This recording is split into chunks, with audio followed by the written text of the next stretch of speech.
Greetings and salutations. Finally hit 10k. Greetings, all things geek girl. Finally hit the 10k points here now. I'll check notes. 9,990,000 to go. I don't want to. Yeah, I might bring that down a little. I don't know. The only thing is, it's like I will be paying an artist to do the K-bot commission for you, so it's one of them where it's like I don't want to make it too easy. Because then everybody will want a commission and I will be massively out of pocket. Light plug, you know, you can earn points faster if you subscribe. But it's not really, isn't a requirement. It was more put in there as like, I want something unique in there. A lot of people, when it's like, you know, the 10 million points and you can end the stream early, and it's like, why would anybody who watches a stream enough to gather up 10 million points just then blow it all on ending a stream that they obviously enjoy watching, or else how would they get up 10 million points? But it's one of them. I think a lot of people put that in there as a bit of a joke. I figured to put that one in there. It is kind of a joke. I might bring it down. You know, even if I bring it down by a factor of 10, it's still only going to be 1 million rather than 10 million, and it's gonna take a while for anybody to gather that many. So it's not like I'm in danger of going broke. With that. Okay, I just need to do this is a test. But yes, welcome back to my Pillars of Eternity stream, where I will be playing, surprisingly, Pillars of Eternity. Once I get it all set up, because I'm running late today. I'm also really hungry today. Yeah, that came through. Okay, great stuff. Right, what am I doing? That is a good question. I am all over the place. I blame it on being hungry. The only problem is I'm now decided to start cooking again, which is one of them things where it's all fine and well when I have time to cook. This stream being 6 o'clock and I finish work at 5:30 means that I do not have time to cook anything reasonable in that time. I suppose if I finish work, closed the laptop, ran downstairs and started cooking straight away, I might be able to do some of the express recipes fairly quickly. I'm not a very quick cook. So even the express recipes where it's like, it'll take 20 minutes to cook, it's like, really? Last one that I did, I think it took me like 35 minutes, and then it said that it was 20 minutes, so need to improve timing on that a little bit, I suppose. Anyway, right, okay, let's close that up. Let's load up the game. You'll be able to hear some noises in the background at least. But you won't be able to see anything yet because I'm going to skip past all the loading and the screens. Right. That should now be ready to go. Click on that, click on that, click on that, click on that. And we are good, I believe. How's everybody doing out there in the... what? So I went to Craig Bluffs, Dracogen Inn. Hi. Oh, hi, Ragnarok. 459? 459? I'm just going to be calling you Ragnarok, but thank you for joining me. No worries, I appreciate the looks. I'm setting everything up for this evening. Are you doing a stream this evening, or is it other stuff?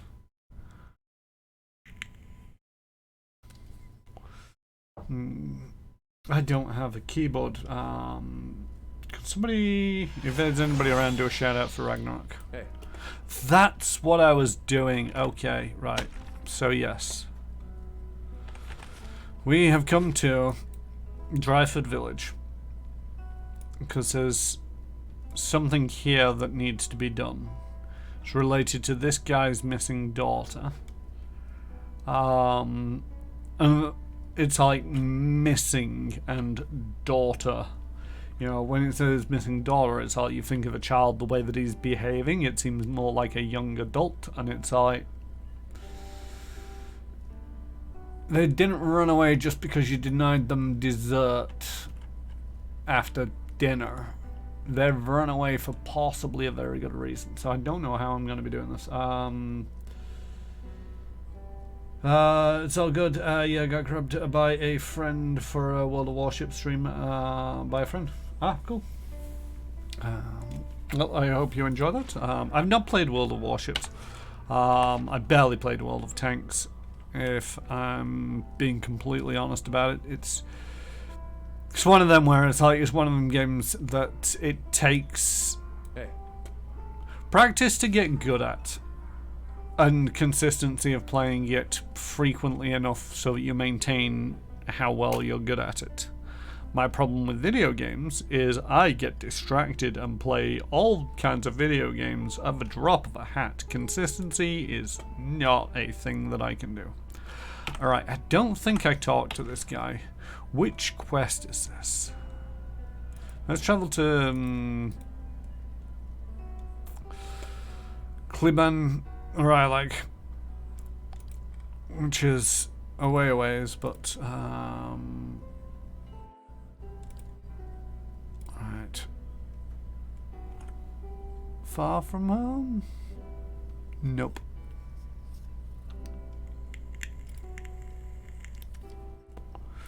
Nope. Nope. Nope. Is it a task? A woodman named Near 3 is on the run and hiding out in Dryford. Oh. Right, okay. They're asking me to look around for that.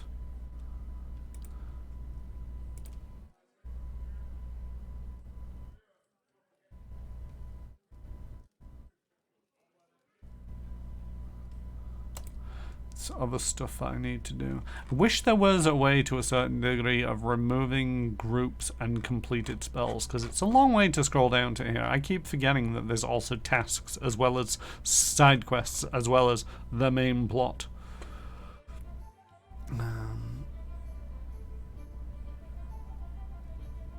Yeah, practice to get good and time to actually get anywhere.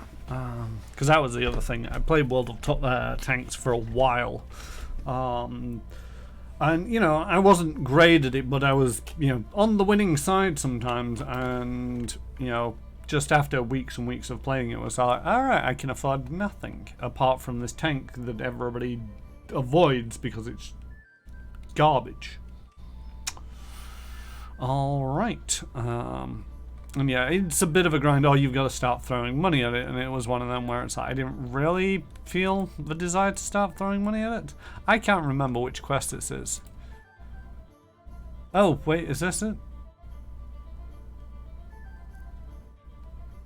Yeah, so I spoke to him. Lord Aharon has not seen Lady Elise in days now, and it seems the villagers of Dryford are not much help. Still, I may be able to learn something useful by asking around. Okay. Right, man. Good day, stranger. And tell me about Lord Harold's daughter. Frowning, he shrugs. His lordship says she up and went missing the other day. He wipes tankard with a ragged towel, twisting with a swift jerking motions. I don't know any more than that. However the lordling bastard handles their affairs ain't no business of mine. You look agitated. Something about this doesn't sit right with you, does it?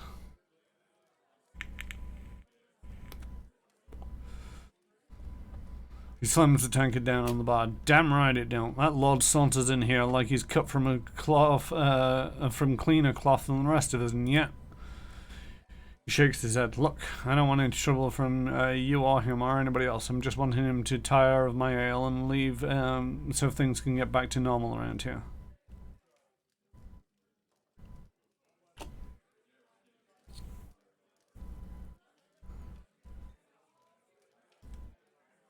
So much of for your talk of decency. If you know something about, but say nothing, you're as guilty. You're just as guilty. He leans on the bar and sighs. That girl, Elise, and she was looking to despair. You should have seen her, watching the door like a sheep to the slaughter. All the time, she didn't hardly speak to no one. Only folk I've seen her talk to is Tygil. He nods to the east window. His shop's over by the broken tower. Bit of a hothead, that one. My advice is to let the matter drop. Like I say, I don't profit to dig around in other people's business. I understand. Farewell. I dig around because why not? But yes, this evening for tea I am going to be having chicken and plum stir fry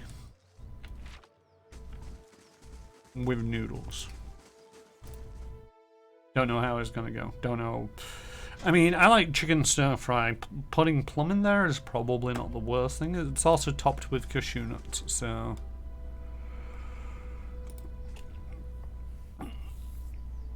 He wipes splotches of dye from his elbow with his shirt tail. Something else you need?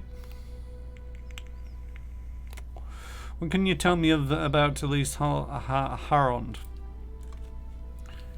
He shrugs, only that her father's men have been banging doors down and stirring up trouble looking for her. Never met her myself.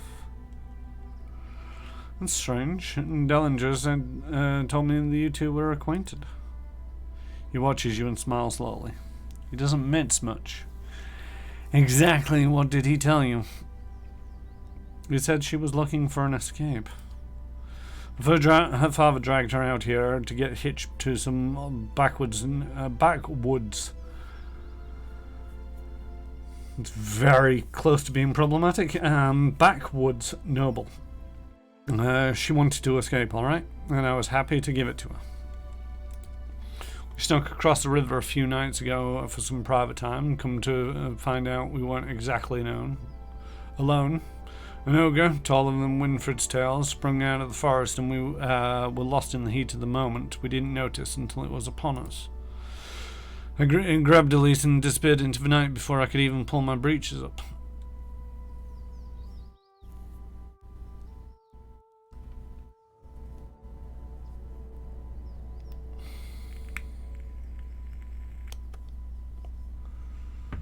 Don't take this the wrong way, but this shop smells like an outhouse. Am I to really believe that the Lord's daughter snuck into the woods with you? Curb the clever tongue of yours. I'm afraid there ain't no way right to take that, stranger. I meant no offense. I'm just trying to help find her. As I was saying, the ogre vanished with it. Probably took her to its lair, wherever that is. She could still be alive. I'm in no shape to go after her, but that Harold looks like he'd have a few coppers to spare for anyone who found her. He scratches his chin. He fingers stained red and yellow. Others around here have seen that ogre east of town. Took most of Rumble's pigs just the other day. If someone were to find it, there'd be a lot of grateful people in Drywood.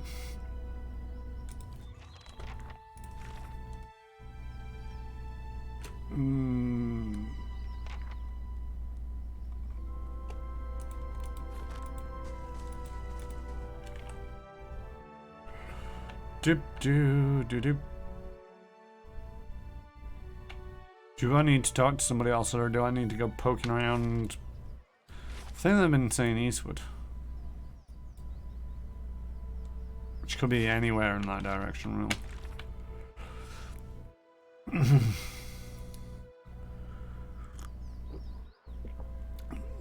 Tiggerel claims that an ogre took Elise somewhere near the Bale River, east of Dryford. Well, I'm having a hard time believing she snuck away with him. There may be still some clues in the wilderness. You can stop. Oh no. Buttons.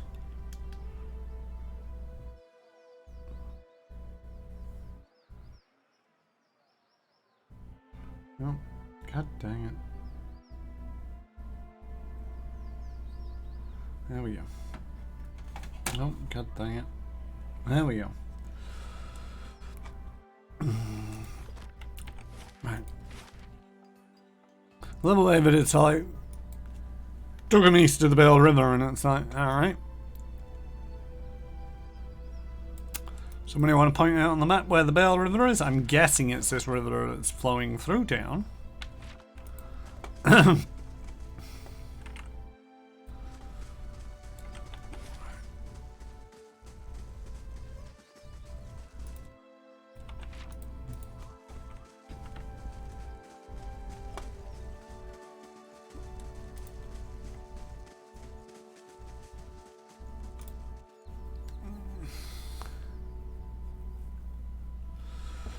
The man paces angrily in front of a wrecked animal pen, his sun-weathered face twisted with ire. So he's so wrapped up in his fury he doesn't seem to notice you. Gallowing slobbering beasts, blazing bloody effigy, thrice damned salty wench and her soggy... What's wrong? That monster stole my pigs, traipsed into the village, tore down my pen and made off with the whole damned herd. Just left with a few little runts. What am I supposed to do with them? Calm down and tell me what happened. He bites his lip and closes his eyes. His nostrils flare with each quick, angry breath. Wife's been telling me to mind my temper. Just breathe deep and count to 10. Noga moved into the area not long ago. Folks have been seeing glimpses of it in tracks out in the woods, but it seemed to be staying away from town, or so we all thought, until it made off with my pigs. Now everybody's afraid that it's going to develop a taste for kith, if it hasn't already. Did you see the ogres take your pigs? What else could have destroyed my pen and made off with the herd? And at the same time, the rest of the village is seeing a 10-foot monster in the forest. I know it's too late to get my pigs back, but it set my mind at ease to see that thing's head shorn from its neck. In fact, you bring that ugly pate to me and I'll trade it for you something of less use to a farmer like me than to a rowdy-looking sort like you. What do you know about the ogre? The white that wins. I guess I don't have, I guess that they don't have those where you come from, do they? They're the same as any other, I'm sure. Big, ugly son of a bitch that has a nasty temper and an appetite to match. Trigo could tell you more. He claims to have seen it in the woods. You can find him by his shop right by the broken tower. Need something else? Seen any sign of Elise Harland? His hands curl into knobby fists. How many times do I have to repeat myself? I already told those snooping guards I ain't seen her, but this hasn't kept him from nosing around my property. I mean, I was just asking for the first time.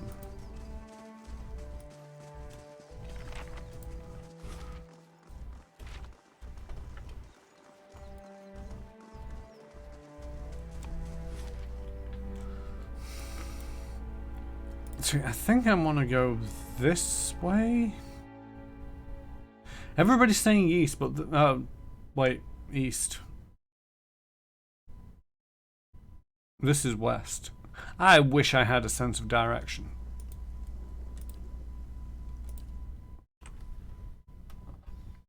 Back we go.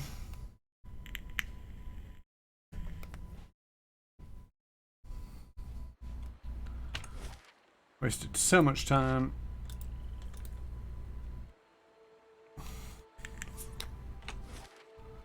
Let's watch the dots move across the map. Doop doop doop doop doop doop doop.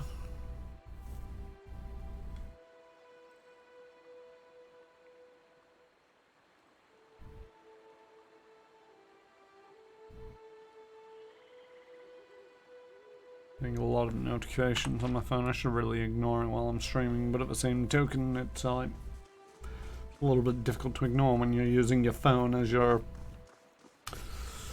monitor your chat.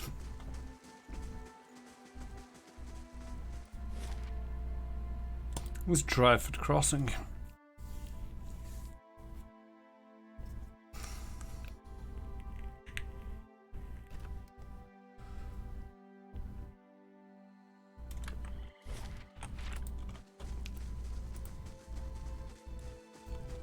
Maybe I should have rested a little, but I should be okay.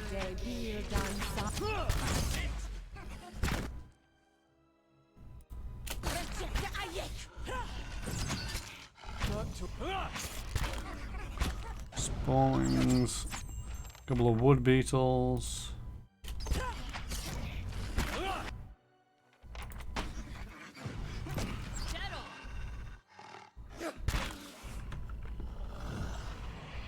And dead.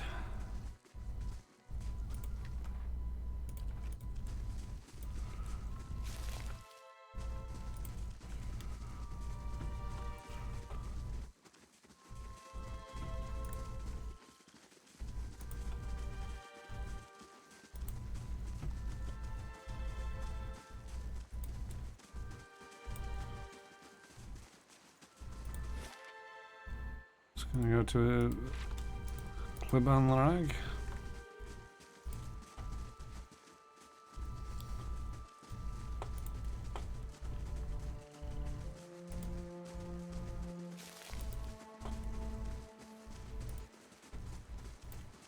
Don't want to get there just yet, so let's continue poking around here.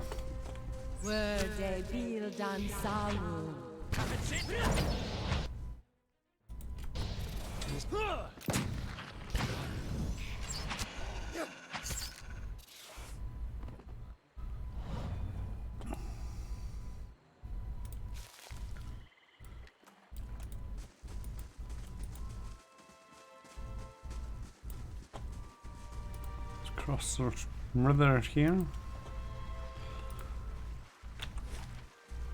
There's two crossings and a north.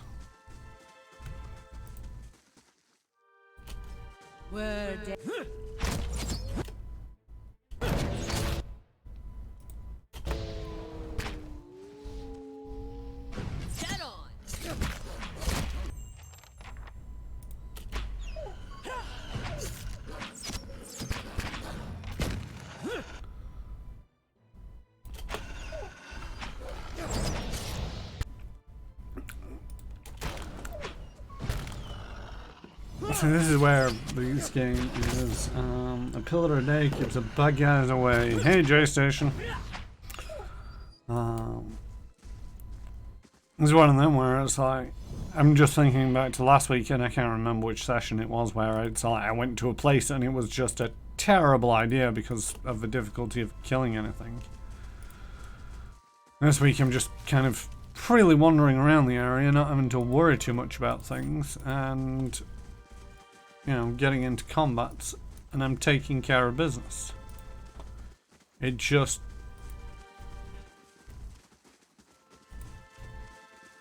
I don't know, it could do with... I feel that it could do with a little bit more guidance as to what you're supposed to be doing at any given time. They're gonna go anywhere different? Nope. I wonder how I'm supposed to get to this place.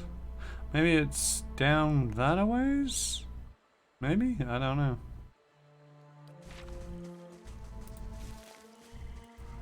I don't think there was a way down that way.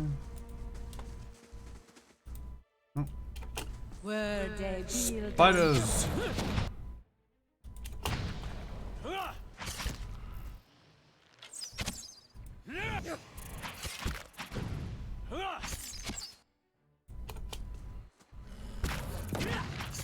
A bit more signposting where the danger where is explored. Yeah, it's just, you know, I appreciate that they don't want to give you too much assistance on this, because otherwise it's like it becomes rather mundane. You know, always just holding the hand of the player and the player having to go the way. That's an interesting little thing. That the game's telling you all the time, or else it's not going to unlock the next bit. But at the same token, because it gives you so little guidance, I have a feeling I should go in here and before going too much further north. You know, you can very easily get stuck in areas where it's like, oh, yeah, these are tough fights, and then you come up to the boss of that area and it's like, nope, I'm dead. There's nothing I can do because it's gone from tough fight to really tough boss fight. Alright, I'll catch you later, Ragnarok. They're going to go off and be streaming. So basically, if you get the Twitch app on your phone, so that you can watch Twitch should you desire on your phone, if you tie it to the same account that you're streaming from when you go live, one of the menu options when you tap on your portrait is a stream manager. And the stream manager is just a very cut down view. It tells me how long I've been streaming, how many viewers, followers, and views I've had. I can edit the profile of the stream, I believe. Yeah, I can do. There's a cog that allows me to do other things. Notifications mainly.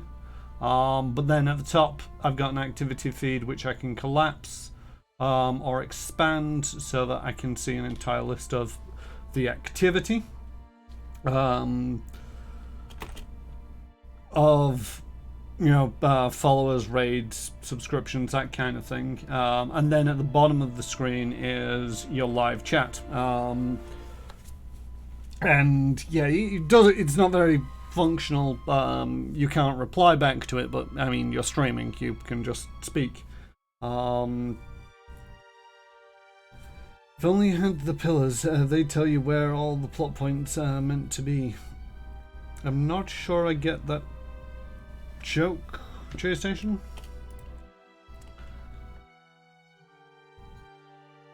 I'm pretty sure if this was the Elder Scrolls, then it'd tell me what the plot is if you got the Elder Scrolls in Elder Scrolls.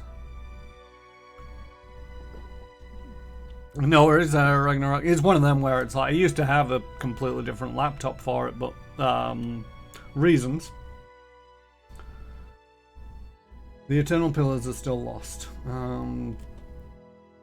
Yeah, pretty much. But since lost access to viewing the Twitch chat on laptop, I've had to come up with other things. It also works on tablets, which I kind of prefer, but my tablet battery dies faster than I can stream, so it's not a usual thing. I never used the stream manager in Twitch before. I'll have to try it out on Thursday.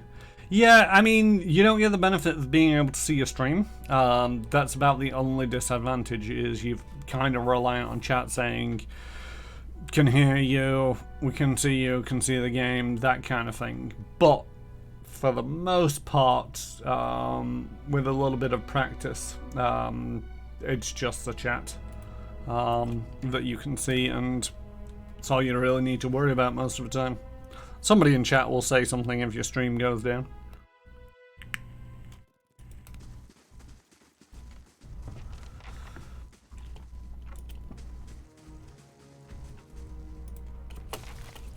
I love the way that it's all like we stepped inside and straight away we know that this is the Ogre's Cave.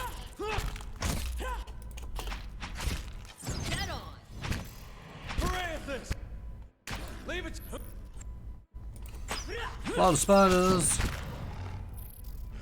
Leave it to me. I can't move. Well, don't worry about moving, just shoot things. You can tell by the smell. I mean, that's a possibility.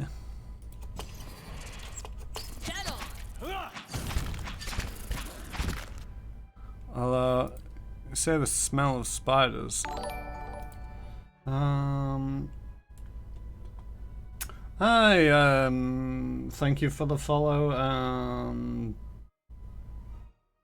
Singud Vapo? Probably just butchered that, my apologies. But thank you for the follow and thank you for joining us.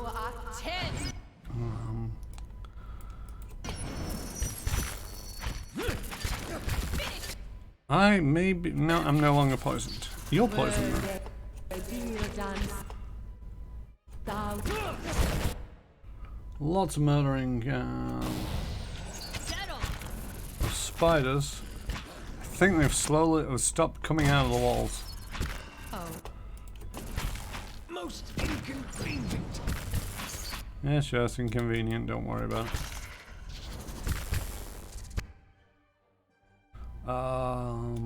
Okay, you guys. Hey.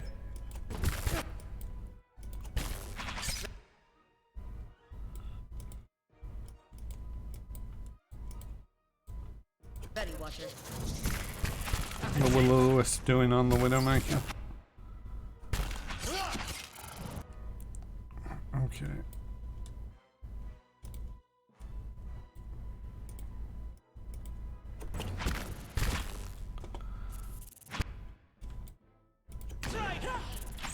Oh, I thought that. Shoot. Thought that was the words. Will-o'-the-wisp winning, and it wasn't. It was a Widowmaker killing one of the will-o'-wisps. Hey. I really should figure out what you're about. You're a cipher. Do you gain focus? How do you gain focus?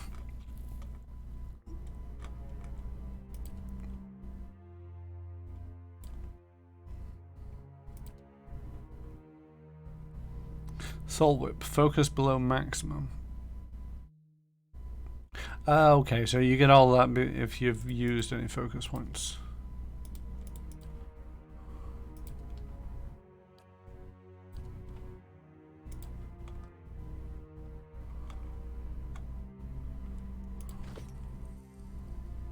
Your thoughts must flow deeply indeed.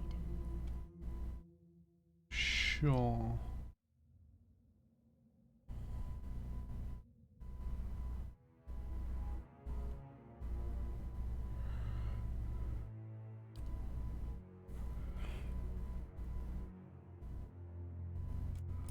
Really don't know how the cipher works. Ah, this is the path up to that body that I saw on the side of a cliff. But yes, I do believe, Vapo, you're part of the stumbled in community. You've stumbled across one of our streams, I believe, out of the innkeepers. This oddly shaped hood is worn by the novices of the Shakan, crudely fashioned from coarse material, its modest construction befitting the followers of the quiet slave. This bloodstained note and torn. This note is bloodstained and torn, and the edges are smudged with some kind of pigment. From the scraps that are legible, you can make out a hastily written instructions. Avoid the entrance of a tower. Traffic should through my shop would attract the attention. Dryford may be sympathetic to our goals, but they wouldn't approve of a temple yet. In key to entrance by river east of town, but be careful on road. Reports of these days tea. I'm guessing that's the skull key of the temple.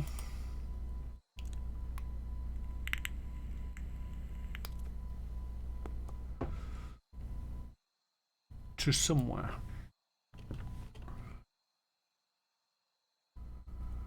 Yoink. Now that's Blood Legacy.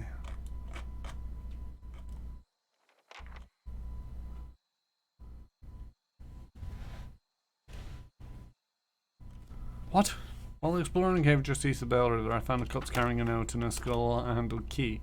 The note mentions a secret temple somewhere within the entrance near the river, and another in the tower behind the shop. The note was stained with splotches of some kind of pigments and signed T. Behind the shops and near the river. Has the daughter been captured by cultists? Or taken in by cultists, hopefully.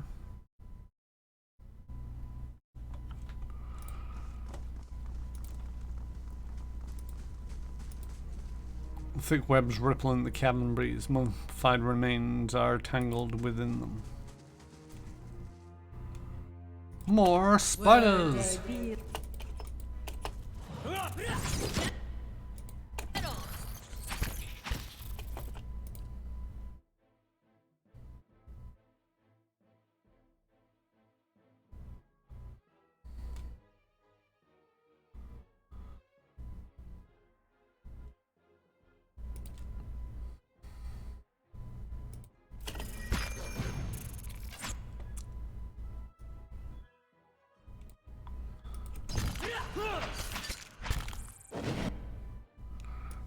Okay, so you're below your maximum.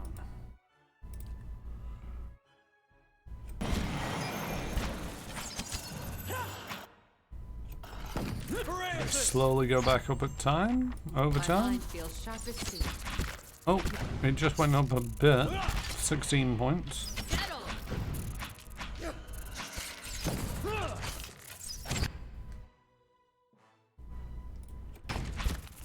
Poison. Leave it to me.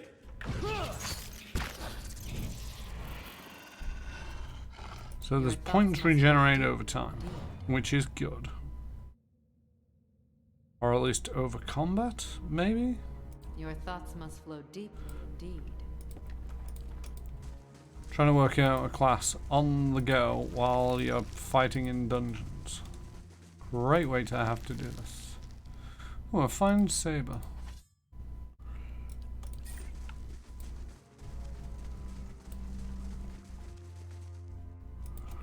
Were they build on Oh, you're a big spider. quit? Stop.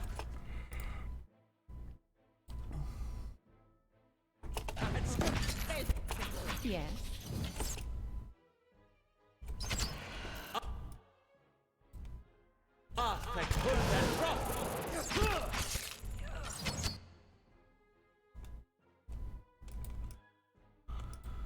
How am I doing on my chanting?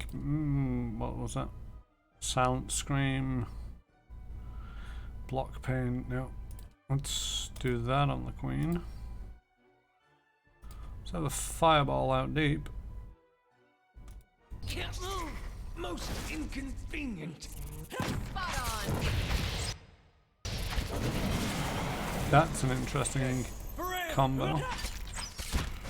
One of the problems with a lot of the spells is like trying to keep the enemy in position while your fireball goes off. Putting that spell down, they get attracted to the area, You're not getting through me. and then when you get the chance, you can cast a fireball and murder them. Ta-da!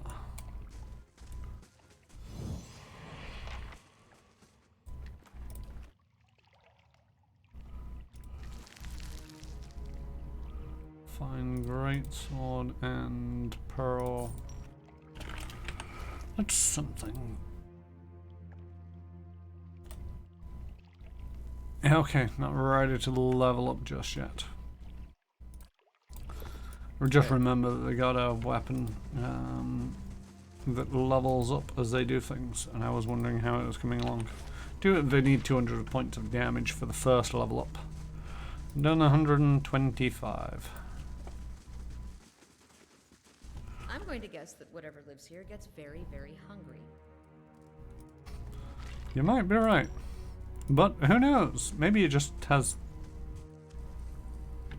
a bone fascination? The skulls and bones of assortment of kith and beasts litter the cavern. They have been crushed, scored, gnawed, and punctured by something with fangs as thick as an Ahriman's finger. Touch the things. Hello. As you advance into the darkness, the ground begins to tremble. You hear plodding footfalls following and growling breaths and the bone-snapping crunches.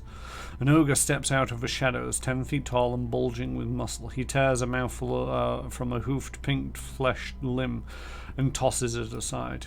He watches you from under the thick ridges of his brow. Too well equipped to be village, sure. The bandit from the road, then, must be.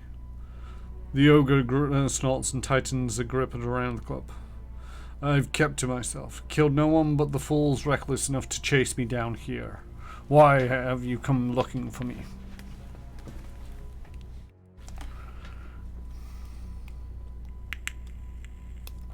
I'm looking for a young elven woman. She's gone missing. Correct snarls reveals a row of large stained teeth. I've done my best to avoid kith, especially the kind that might give rise to search parties. He scratches his knuckles and eyes you. She never came here. Of that I'm sure. Then I'll look elsewhere. First, I want to ask you something more. Farmer from Dryford claims you ate his pigs. He rams his fist into the wall and roars. Then you should have eaten the blazing farmer. I underestimated the love these villagers have for their swine.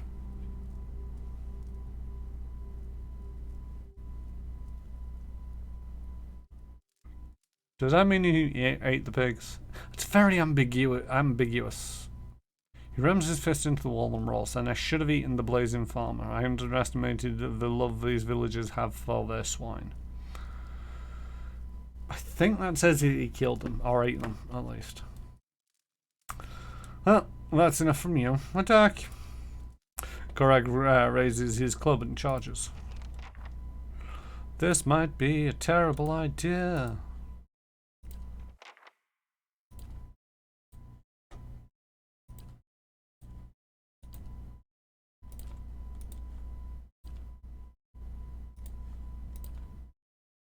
Yes.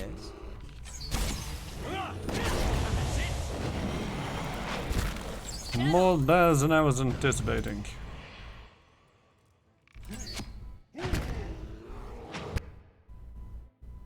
You're not looking well, my friend.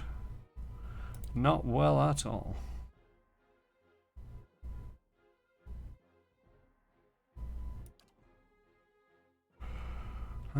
Bear, you're now on my side. Maybe. Who knows? Hopefully.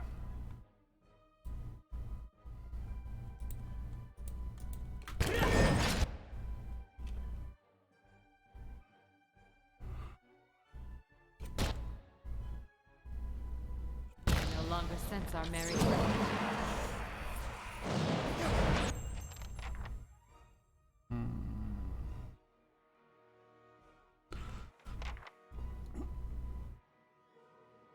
Hey, we did get a bear on our side. Yay. Right, okay. Concentrate on the bear for now.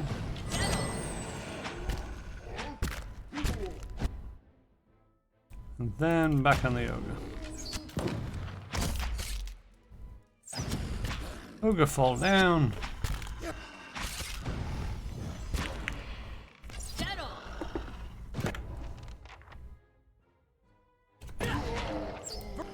Now take care of the bear.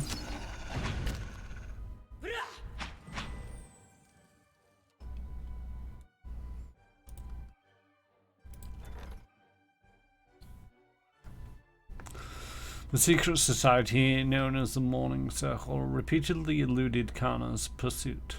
As soon as Kana discovered their latest location, where they would begin the process of moving to their new town. It turned out the Morning Circle has an extensive spy network at their disposal. Eventually, Kana managed to capture a senior member of the group who was more than willing to give up information on his brothers and sisters. In the Rhodes End Carnal House, Kana and trusted soldiers of the Manhelm family confronted and killed most of the cult leaders, though some of the group escaped. The Earl of Hellsgate,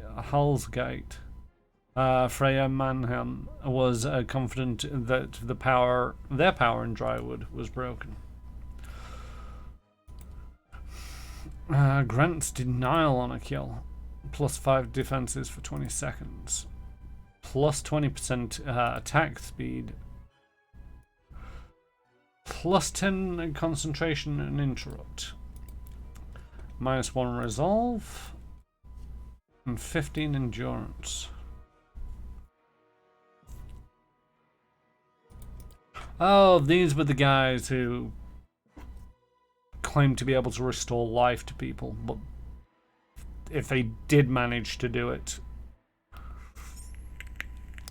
it kind of went wrong within a couple of days, and most of the time the methods to bring people back from the dead were not pleasant. Alright, anything else going on? No? Okay.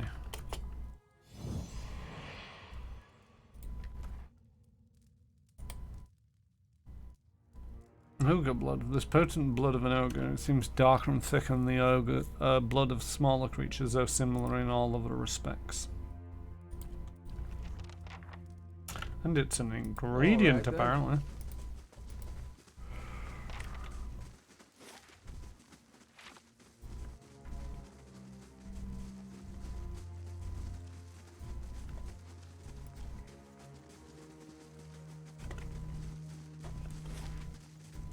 Goes down this way. And away we go. Ooh.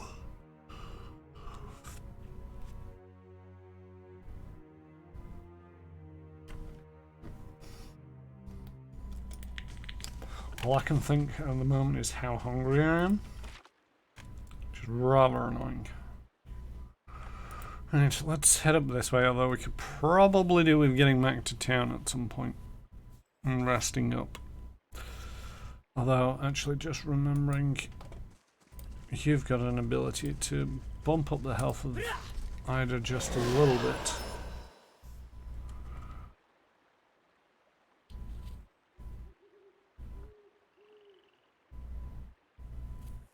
There we go. Hey. Now, if he gets instantly knocked out, it won't actually kill him. Which I feel is important. Oh, hello. A man turns to face you, wiping blood from his estoc. His knit brow betrays a moment of confusion, but as he watches you, a slow, confident smile creeps over his face. The Iron Brand does not meet many travellers this far from the road. What would they be doing out here? The elven man cocks his head to the other. Probably after the dragon egg. Same as us, boss.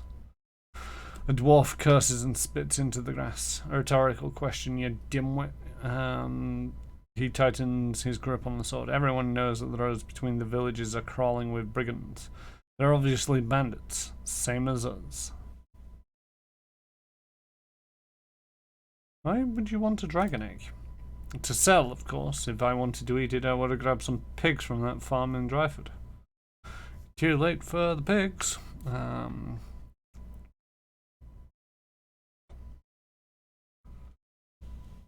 do you know about dragon eggs? They're round, large, and come from dragons and drakes. What else is there to know?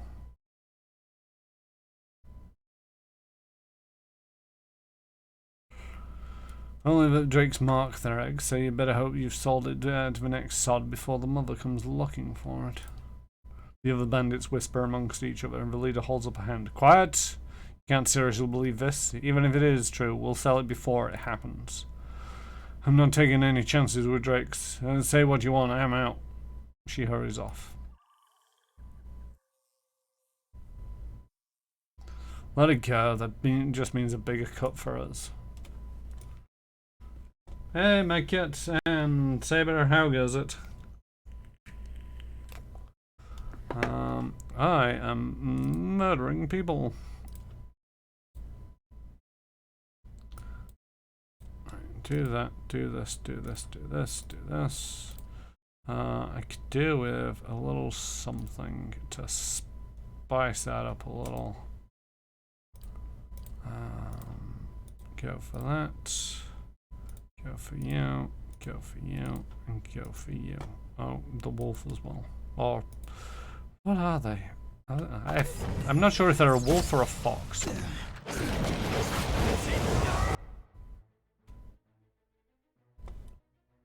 Well, somebody died already. You're not. Another one down. He was getting trolled, so decided to kill them. Not too bad, doing alright, just winding down after work.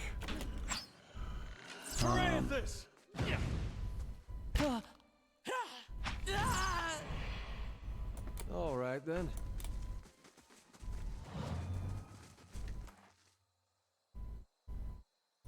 Lots of little things. Are they picklocking tools? I'll take those. Anything of interest?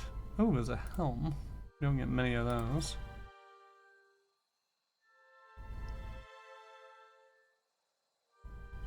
An exceptional S-Talk might be useful. And the rest can go in the box. And there's a dragon egg.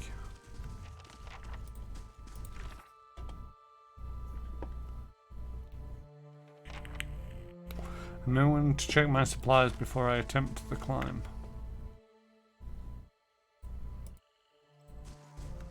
I mean, I've got plenty of... Oh.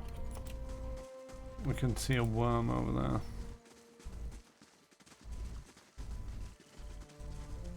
You're not getting We through can me. see worms in front of us. Not very difficult to kill. That's it.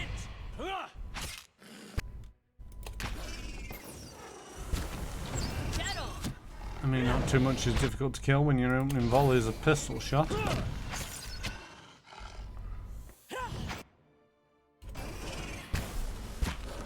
My mind feels sharp.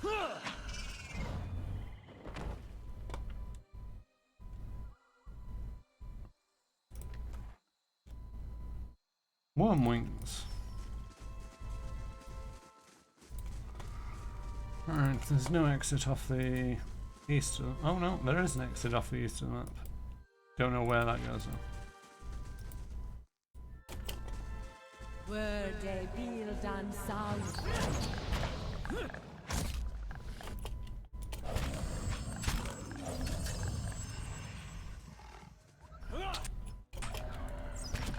Get a good shot with this.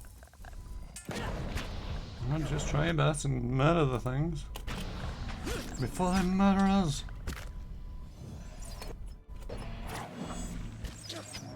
I don't like the way that it's going on. It's very awkward when you can't center the fight.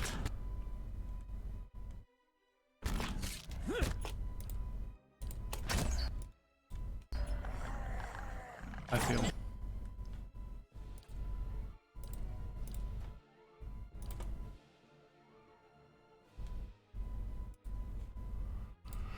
Let's get some will-o'-the-wisps. Let's have a fire. Let's not have a fireball. Some of my people are injured.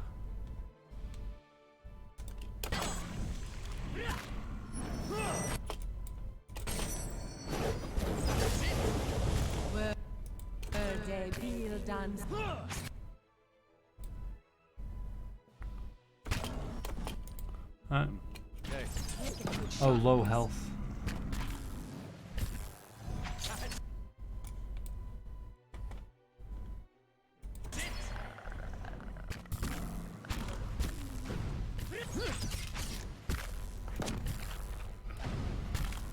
My mind. People are not looking so healthy anymore.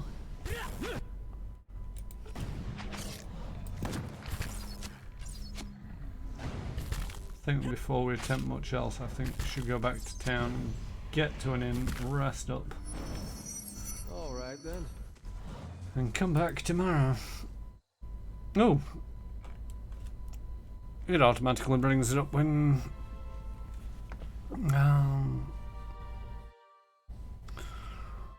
Right, so... It's been upgraded. It doesn't tell me what got upgraded, which is a bit... if you ask me, because it's like, it's been upgraded, and it's like, okay, great. With... but the next level up is 300 damage to dazed enemies with Grid Howin's Stens, or 1,500 damage to enemies with the thing. So, useful to daze the enemies, would be a lot quicker to level it up, but if that is proving too difficult, just a lot more damage with the thing will level it up. Right, let's loot the bodies. Let's loot this corpse. Boots of a long march. Let's check this equipment.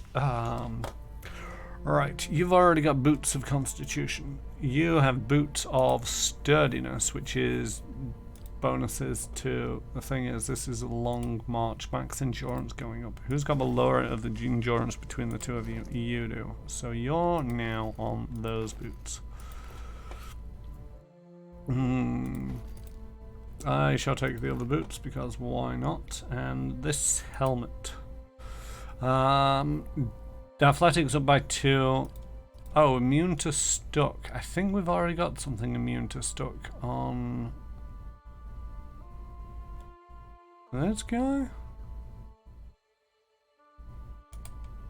Yeah, liberating, immune to stuck.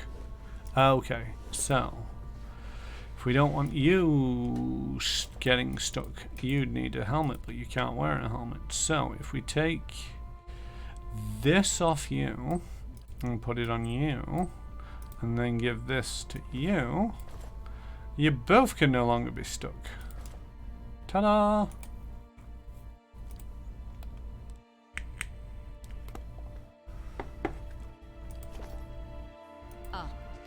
Hey. Having the 2 fighters being immune to stuck is pretty useful. Right. So, people are starting to get to the point where they could die if I'm not careful. So we're just gonna nick that up, and I think we're going to spend some of these camping supplies and camp out here. I very rarely do the whole camping in the woods. It's one of them. I don't know how. Oh, I'm on 42 days. Sounds like you've avoided a stucky situation. Tish. Yeah. Oh, you get all the things. You get some of the things, right? What is the movement? No, well, actually, let's look at you because you've got some damage versus flanks. Consumable duration I don't really use. Racial accuracy bonus plus 15 against a bunch of things. I don't really know what we're fighting apart from the worms, and they weren't that difficult in the first place. Plus 2 move speed. Plus 40% healing received, or plus 2 to the damage reduction. It's one of them where it's like, I feel that this would be better if it maybe wasn't as powerful, but the more you put into, I think it's survival, it's just accumulative. Because these are, you know, the damage reduction is straight up damage reduction. The healing, because it's endurance and not health healing, that's not really going to help me in the long term for a lot of these things. Movement isn't too big of a concern. The racial accuracy bonuses, it's like, yes, okay, if you're deep in a dungeon and you know you're fighting a lot of spirits or one of these types, then yes, you might consider it. Consumable duration, I barely use consumables, but if I did, that might be a bit of use. And damage versus flank, I feel that it would be better if these were smaller bonuses but accumulative rather than the bonuses that they are in selective. That's just my 2 pence on the matter. I mean, the damage reduction is one of them where it's like DR1. It's like it's probably not going to make that big of a difference, but it is useful to have. So everybody gets damage reduction.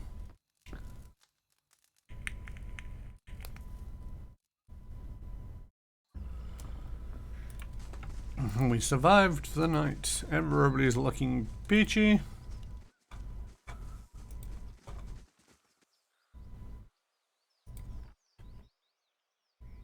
We're going to ignore that egg for now so that we can concentrate on getting rid of the worm.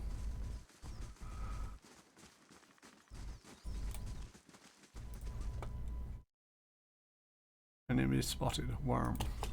Were they built on solid?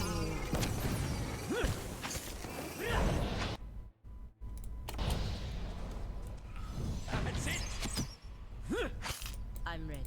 Permit Shadow. For the Republic.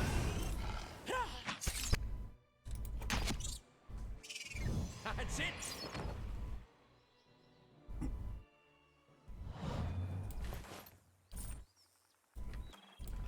All right, Just then. didn't want them interrupting me as I'm trying to climb up this.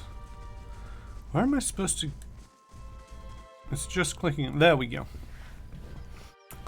The cliff is blackened and melted like a candle wax. There's a small outcropping overhead with what appears to be a crude nest. It looks like a challenging climb. Hurl a grappling hook to the outcropping. You toss the grappling hook over the ledge, holding the attached rope with one hand. The hook lands with a satisfying clank, and you secure the line with a firm tug. Climb the rope. You take another look at the cliff. There may be only space for one person at the top. Send Eider. The rope makes for a quick ascent. Eider climbs to the nest in the cliff with ease. The nest is surrounded by glowing embers. Twigs and bones litter the area. An egg the size of a small keg is nestled among the detritus. It looks heavy and awkward to carry. Secure the egg with the rope and lower it. Ida ties the rope around the egg. Ida lowers the egg with slow, steady motion. Once the prize has reached the bottom and settled in the dirt, Ida safely climbs down the cliff. Hey.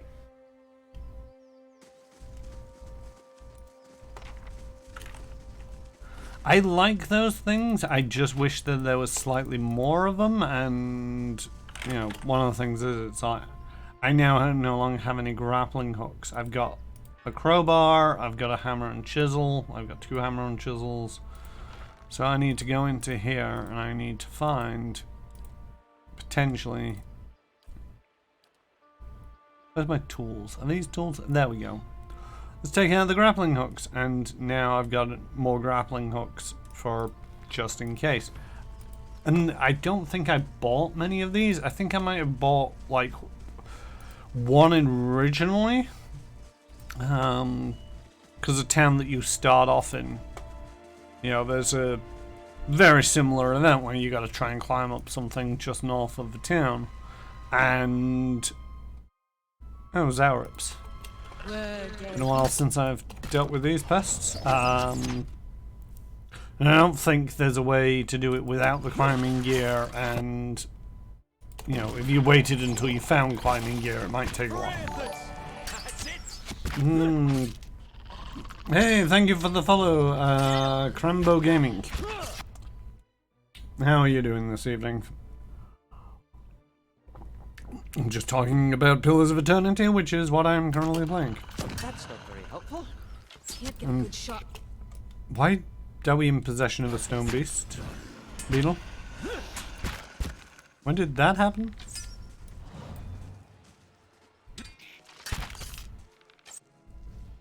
There we go. This, yeah, the last one was friendly to us for some reason. That's all junk that can go in the junk box. So there's a pair of legs stood in the middle of an island. Pretty sure there'd be a reason why these are here. Not entirely sure I like the stone skull motif. You stand within what looks to be a ruined shrine. The moss-covered remnant of an ancient statue lies before you. Only the broken legs of the sculpture remain. Long grooves alongside it suggested it could be moved. Near the base of the statue, you discover a skull carved into the stone. Use a hammer and chisel to gouge a hole near the statue. You chip away at the base of the statue. By the time your arms are numb from the ringing hammer blows, you've scratched out a hole just wide enough to fit 3 fingers. Air whistles through the gap, but whatever is on the other side, you won't be able to dig your way through to it. Wedge the pry bar under the statue to move it. You place the pry bar into the hole you chiseled. Leaning into it with all your weight, you feel the statue glide and grind along the grooves. The displaced pedestal reveals a dark passage descending into the earth. After you, I insist. I mean, okay, wasn't what I was expecting. And I'm pretty much done with this map, so down we go.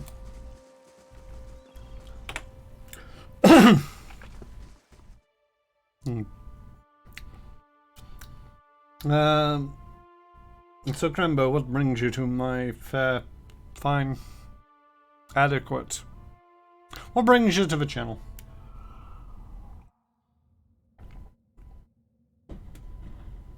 Was the chisel even doing anything there? I mean, it allowed me to use the pry bar, which it didn't come up with a suggestion, but maybe I could have pushed it. I'm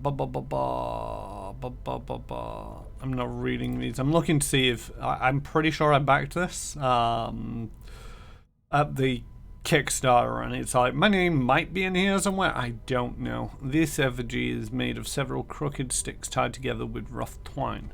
It casts an ominous, flickering shadow along the wall.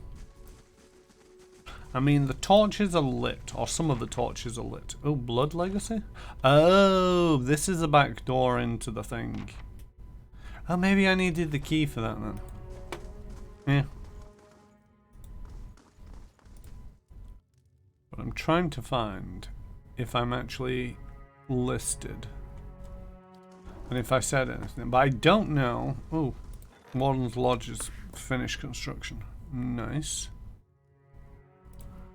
Upgrades. 1 0 0 0 0 1 0 0 0 0 0 2 0 2 2 0 2 1 2 1 2. Woodland Trail. The Woodland Trail surrounds the domain of your keep. Upgrading them will grant both a Constitution and Athletics bonus when when resting at Bright Hollow. And it gives me more security, because security is key, I feel. Ew. It's a complicated lock. Hi. Sorry for interrupting. Maybe we should try negotiation.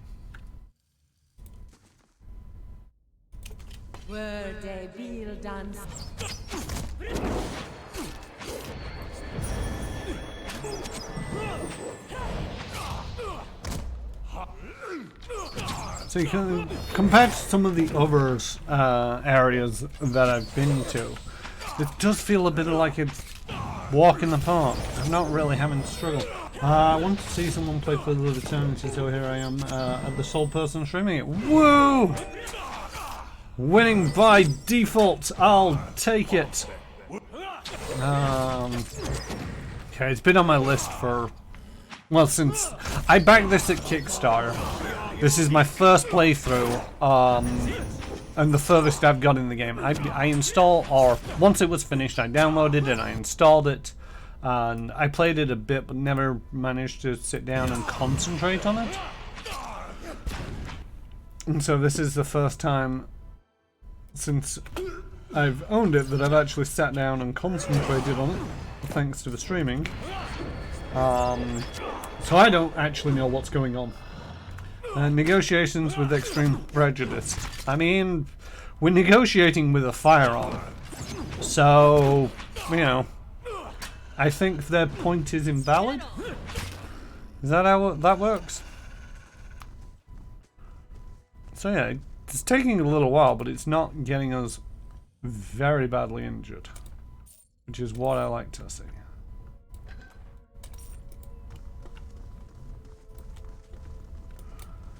If I was going to place traps anywhere, I'd place them along here. Nice and quiet.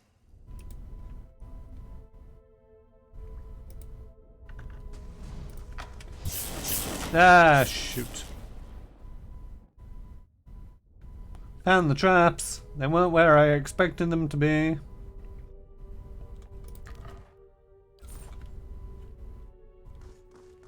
How that lean goes around to there. It's also a really difficult lock to pick. I mean, I say it's a really difficult lock to pick. I've got plenty of pick locks, and I've got the skill to at least do it for 3 pick locks, so why I'm fussing over it, I don't know.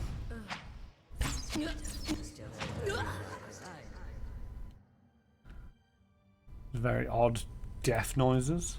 And yes, there's a chicken Or poultry at least. And we're just going to take it off this dead cultist. Because that's what adventurers do.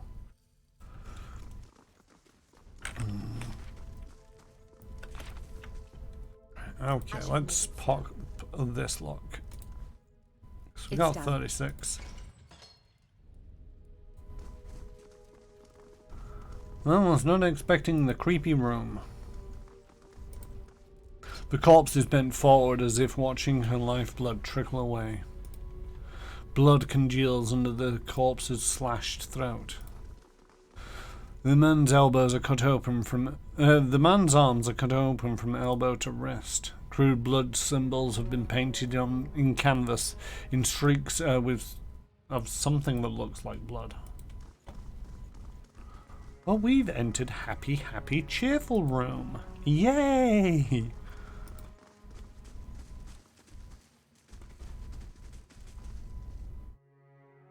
Were they build on my mind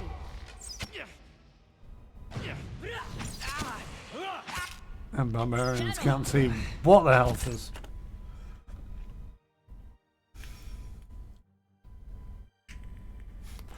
They loot the still warm corpses of their enemies for their paltry belongings. I mean, we're adventurers. If it ain't nailed down, chances are we're gonna take it. That's it.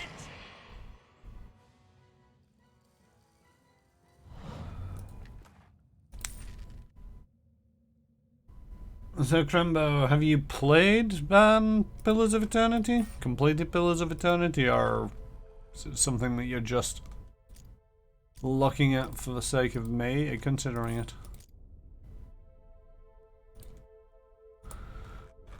Same word when farmer become god. Have I read this? I think I have.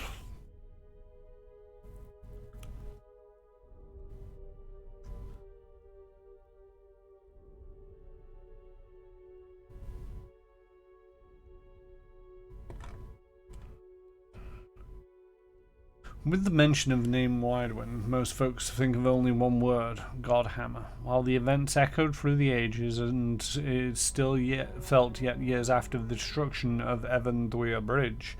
Widewind's humble beginnings belie the powerful force he would grow into. Widewind lived an unassuming life in the remote area of Eredkas. The son of Volas farmers, he toiled in the fields alongside his father for 22 years until his father's death. The farm then fell to him to run. He considered selling, but had no other skills upon which to draw, so he set on the path of Volas farmers as well. Nothing of note had been recorded in Widewind's life until 4 years after his father's death.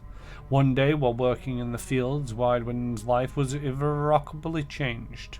In his words, night was falling, the fingers of dusk already gripping the sky. The sun had dipped behind the world's edge, and the stars were peeking from beyond the shroud.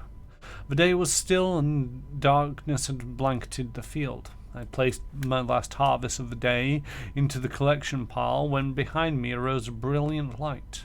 I turned, fear in my breast, knowing not what could have caused such intense radiance. Behind me stood a blazing figure, resplendent in glory. Its white flesh glowed with a luminescent radiance, its head a blinding ball of light, brighter than the highest sun of mid-year. I averted my eyes, afraid I would be struck down for daring to gaze upon such a creature. A sudden peace washed over me, sweeping away my fears, leaving my troubled soul tranquil. A loving warmth wrapped her in its arms around me. In a voice to me it stood. A voice spoke to me as I stood, transfixed, trying to see both this glorious being and avoid its dazzling scrutiny. "Fear not," it said to me, "for you are chosen above all others. You will be the light to bring about the rebirth of an empire." It held out its hands and bestowed upon me a vision of power, such that I could scarcely contain it. Wydwen, disheveled and dirty, stumbled into his village the next morning, telling all who would listen about the miracle that had happened in his fields. Eothas himself, he claimed, had appeared to him. He was to punish the Adrian governor for leading his people into ruin. A way that would be provided, and those faithful who helped would be blessed when the divine manifested. When the divinity manifested, villagers ignored him, convinced the loss of his parents had broken his mind. But Waidwen continued to preach of the power of the Eothas and the corruption of the governor, eventually earning him the ire of the locals. When his confrontations with the villagers hit a turning point one day in mid-autumn, a crowd had gathered around Waidwen, jeering him and telling him to leave the village. The Volos crop that season was particularly light, and the villagers blamed Waidwen, saying he had angered the gods, particularly Eothas, with his blasphemy. They backed him into one of the weird fields, yelling at him to go. Accounts of inciting action are hazy. Some say a stone was thrown. Others say he was pushed. Others say he simply tripped over a dry root sticking from the ground. Regardless, Waidwen landed face down on the ground, the villagers standing over him, laughing. Enough! A voice, not Waidwen's, boomed across the field. Waidwen looked up at the crowd, his eyes glowing behind a blinding white light. He stood, but did not stand. One moment he was on the ground, the next he was standing before the crowd, who cowered before him. "You dare deny me?" The voice spoke through Waidwen's mouth. "You dare refuse my servant?" Waidwen's arms raised, beginning to luminesce. "You dare require proof?" His arms went out to his sides. "Never ask again, lest you be burned in the light of a new dawn." There was a flash of light from Waidwen's eyes and hands, and the entire field sprang to life. The once dried and brittle plants became full, lush, and verdant. The crowd was silent. From somewhere at the back came the call of "Praise Eothas." And then they all fell to their knees in front of Waidwen, farmer turned god. I had not read that before. Not completed yet. I don't have a good memory, so it's okay that I watched streamers spoiling it for me. I am the same. Terrible memory. And, it's one of them where I barely know what's going on half time, and I'm playing the game. I spent about... shoot. Slow down. Watch for traps. Laying low. Do things to avoid the traps. I spend about 5 minutes at the start of every stream just trying to rack my brain for what was going on. No, stop when you find a trap.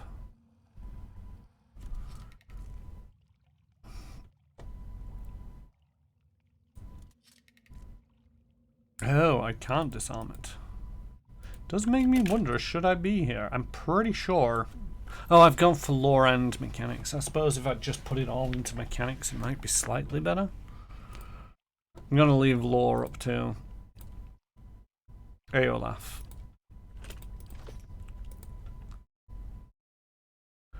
Right, so you go there. What have we here? I'm ready. And you go there. Hey. And you go there. I'm having to move them one by one past traps that I'm aware of where it is, but I don't trust these guys not to just run all over it if I just group selected and said attack. Surprise! We have arrived.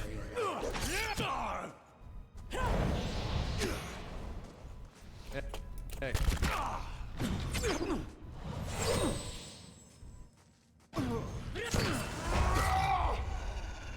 Hey. Can we kill this guy, maybe? People? You're not.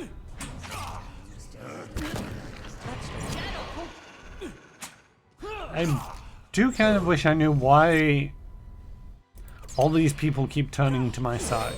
It's useful, don't get me wrong, but it's confusing. Where in the world are we today? We're in a temple. Somewhere mysterious and dangerous, hopefully somewhere on the planet, sat in front of the PC or phone. I've started the game a few times from scratch, experimenting with different builds, and now I will just try it with a ranger with no endurance or resolve. Will most probably fail, but it will be fun while it lasts. Yeah, I mean, when I sat down to stream it, it was one of them where it's like, I've got a lot of choices here, and I don't really know what I'm doing when it comes to the character creation, because first time playing it comprehensively, and I don't tend to do too much in the way of looking up builds. It's one of them where it's like, I feel that a lot of gamers out there, when they start looking into builds, are looking for the builds to make the game either as easy as possible or as challenging as possible so they can go up to the higher levels of difficulty. Not got anything against that.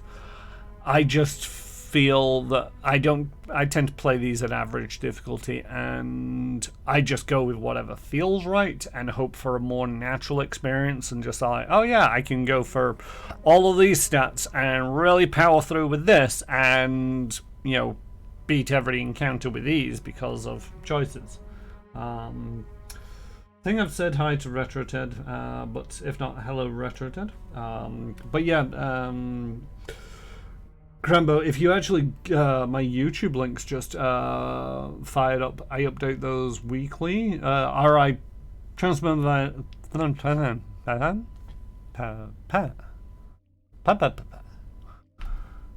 I sometimes have difficulty speaking. But at the same token, if you check out my YouTube channel, links to all of the videos, all of my streams for Pillars of Eternity up there, so you can laugh at the choices and decisions I made along the way. I have no idea what I'm doing most of the time. A large bull-necked man in a hood helps a young elven woman down from a glass chamber connected to a dizzying array of cables and machinery. Her skin and clothing are glisten with fresh blood. You may feel a little lightheaded for the next hour or two, but that will pass. Have a meal and get some sleep when you return to town. The transfusion. The girl sobs into the back of her hand. The transfusion will be smoothest if you relax and rest. The implanted essence already has a hold on your mind, so fighting it will be useless. And I hope our new visitor does not complicate matters overly. What is going on in here? Subversion. The black sheep cousin of justice. Or haven't you heard Lord Heron's tale of woe about a missing daughter and an impending marriage? He's sent his soldiers to scour the village while he bides his time at the Dracogen Inn. Right. I don't expect you to understand what I'm doing. Neither the rituals of Scan nor the labors of animancy meet with much approval in polite society. But unsightliness reminds polite society that there are limits. When no one pays attention to the excesses and debaucheries of a lord, you give them something they can't look away from. He takes a lock of the young woman's hair in one large, blood-smeared hand.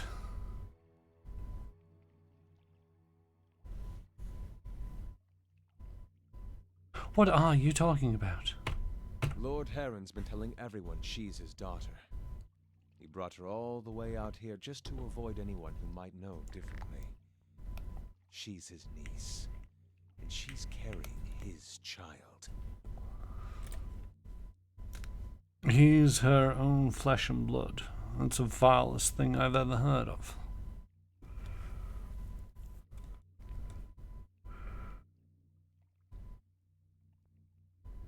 This all just seems a bit far-fetched. Easy to disbelieve. Easy to look away from something this ugly and question what you saw. And that's how he's gotten away with it so far. Heron's own wife's delivered nothing but Hollowborn. Now he's got no heir, and his sister's child, Elise, is reaching the age to marry. Without progeny of his own, Heron's legacy would pass to her issue. So, he found a way to continue his own noble line by putting his child in this girl, his own niece.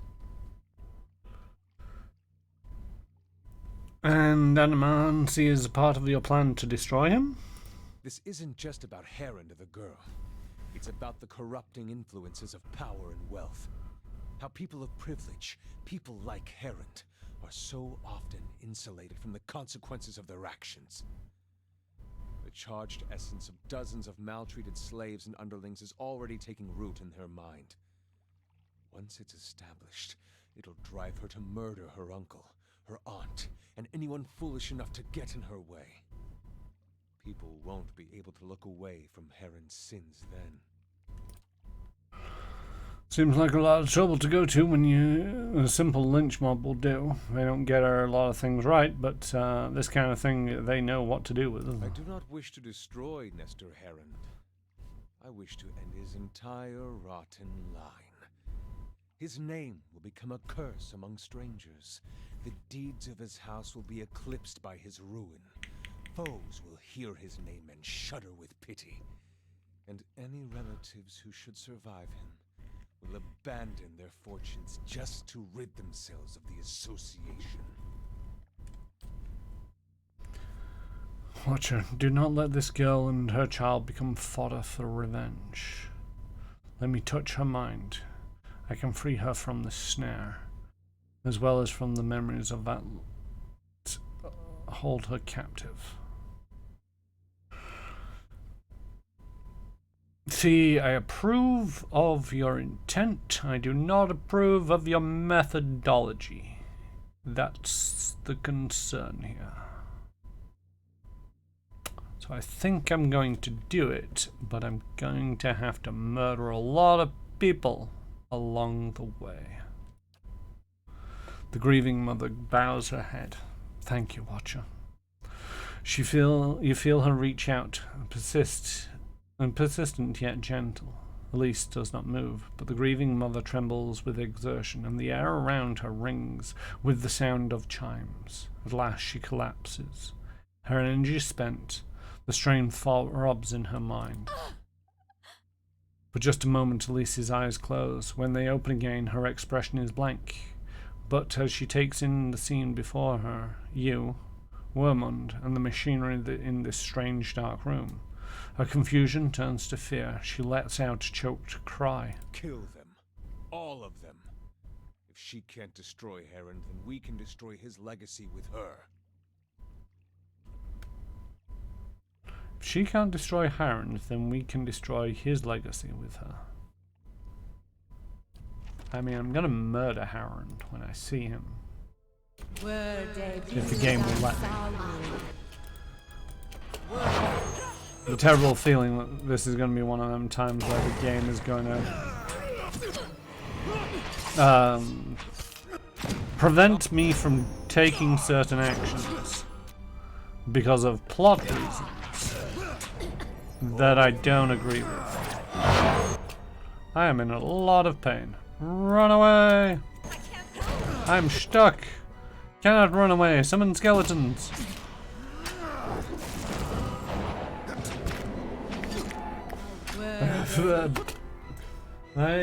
I'm here to have patience and kill lots of people, and I'm all out of patience. I mean, no, I have patience. I'm gonna kill a lot of people.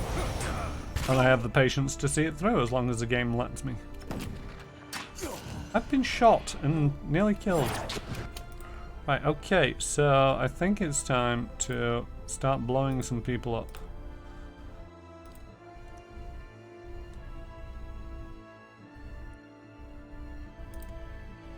Maybe I should have started this a little bit sooner.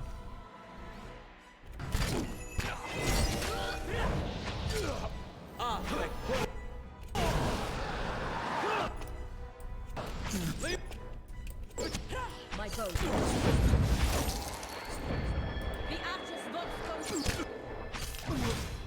I like the way that The skellies sticking around even though I'm unconscious. Or they did stick around at least for a short while.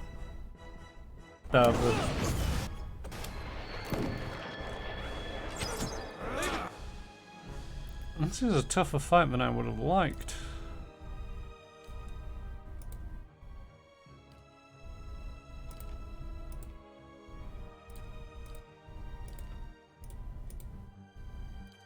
I have a feeling that half a problem is that guy over there.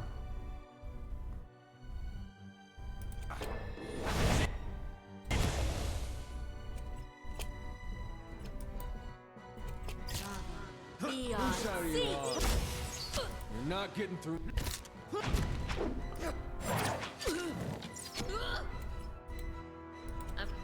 I'm here.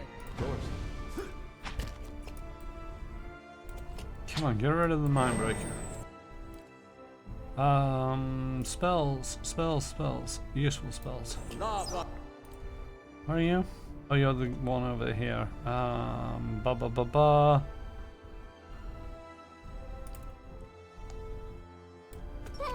Hey.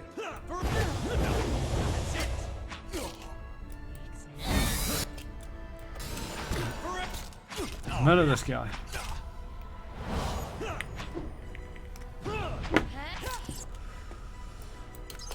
Alright, now that they're dead, that will break. Will eventually break. There we go.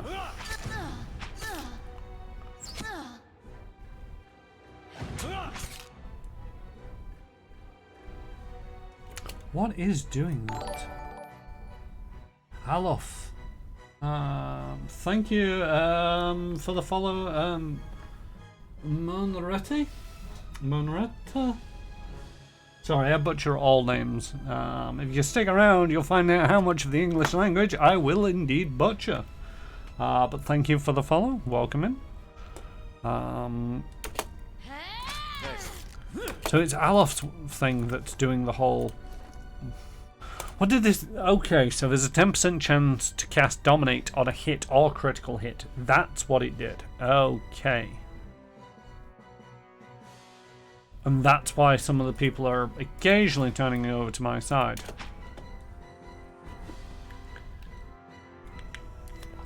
Hey. Nope. Narrative. One of the other things that I'd like to say, because I've actually had a fair few new people pop in this evening. Thank you again, all for the follows. It is much appreciated.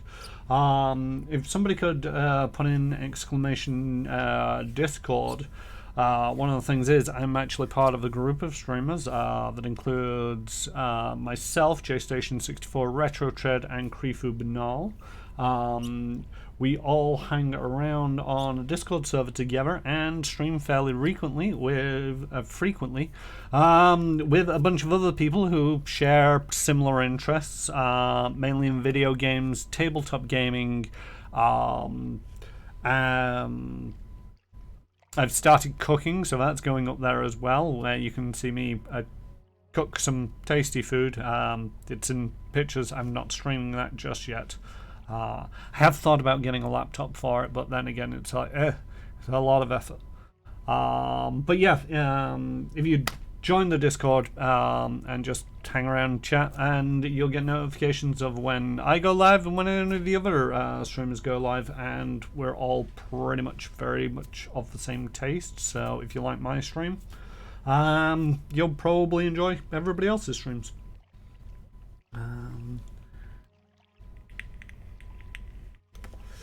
Then JStation64, hats off. My cat takes hat off. Yep, still like a fridge in this room. Yeah, it is a bit cold at the moment. Anyway, back to the narrative. The young woman blinks at you and takes a few steps back. Stay away, I don't know. She shakes her head and she rubs her temples. What happened here? The Skinnerite cultists kidnapped you. She looks around the dead cultists and pools of blood, her eyes widening in fear and confusion. But what? She winces and pitches forward, holding her head. Hail his wings. I can hardly remember a thing. She pauses, her brow furrowing. More with the brow furrowing. Always with the brow furrowing. I do believe... I wish that I could go out and give everybody who's written for this kind of video game a thesaurus for cinnamon. Just gonna have to go with it. Cinnamons on brow furrowing, because every game there is just constant brow furrowing, and I don't get it. She mutters something in a dialect of Ruatai, then Valen. Ba no me, no. My name is Elise. Her fingers dance at her sides, plucking at the air with 3 repeated motions. A liar. A liar. The opening notes of the false night. She twitches her fingers. Brush her swelling her twitching fingers brush her swelling abdomen.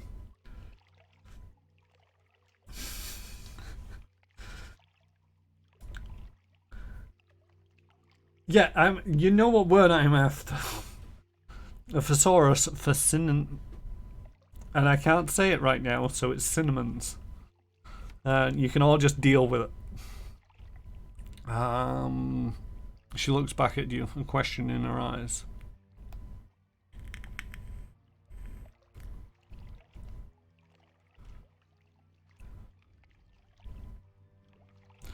You're a young noble, a woman who was taken advantage of by unscrupulous relatives. She nods absently. I know I can't go back to the village, though I don't remember why. She looks around the strange machinery. I certainly can't stay here.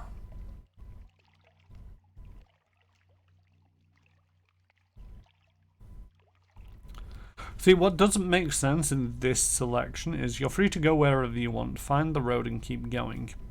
That's probably going to doom her. There's a temple at the edge of town. I'm sure the clergy there will help you find some place safe. Relatively good guess. You should find your way to the big city, New Hioma, perhaps, or even the Valian Republics, somewhere with plenty of opportunities. Another good suggestion: find someplace remote. Avoid the roads and keep to yourself. You can't trust anyone. Again, reasonable suggestion. But how about this? I have a keep. I have guards, and I have some rights as steward of this realm. Why not go here? I have a keep. We'll look after you and keep you safe. And people there will send word to me if anything bad should happen, and I will come resolve it. Anything? No? Okay, that's not a suggestion.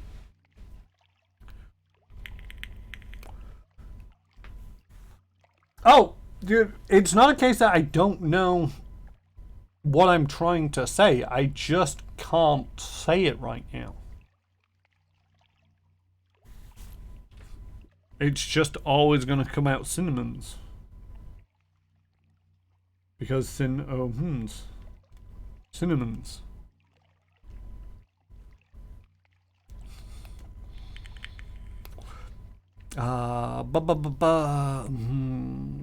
You should find your way to a big city, near New Hioma, perhaps, or even the Valian Republics, somewhere with plenty of opportunities. The suggestion sinks in slowly, but it seems to take root in the newly barren places of her mind. It's good advice. She takes a final glance at the blood-splattered chamber. I won't look back. She hurries away. I stand up from the floor. I want to make that small. Thank you. I'm ready. Hey. She'll probably die within a week or so. Just not really knowing how to look after herself tremendously. Do wish they used more colours than just blue. I get it. That's interesting. Recovery speed. Oh, -50. Oh, right. They're all negatives. I was thinking that's a quick thing, whether it's got recovery speed as a negative, but... Anybody... It's not. It's always doing it on the Crucible Knight's office or armor, and it's like that's not very useful. Not entirely sure anybody will want to walk around in the blood-blessed Scarnown cultist robes, but there we go. Alright, everything else can go in the chest. Ooh, there's a key to something. Cables snaking along the floor and across the ceiling connect to the glowing glass chamber. Thick liquid bubbles inside the tank, releasing a pungent scent. Motes of essence swirl in the mixture. What do you want? Oh, taxes! Yay! We made money. Again, not doing too bad on keeping the difference between lost to bandits and earned pretty good. And it should be enough to keep the wages paid.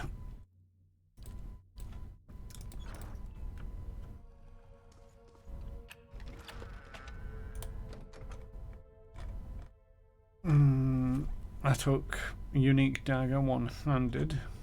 10% of hits converted to crits. Exceptional accuracy and damage.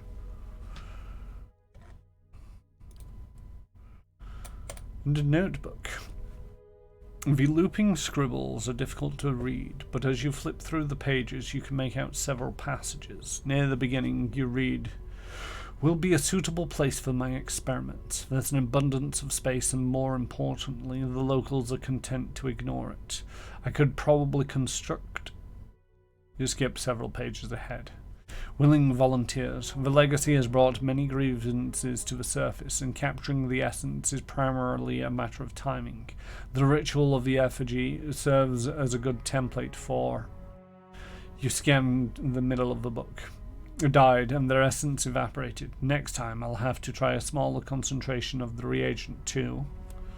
You turn to the last page. Noble from Defiance Bay. Results were mostly consistent with other subjects. The challenge is always applying the method to an unwilling participant, but her situation may prove an advantage. If you can bring those memories of her uncle to the forefront, it might render her essence more susceptible to the process.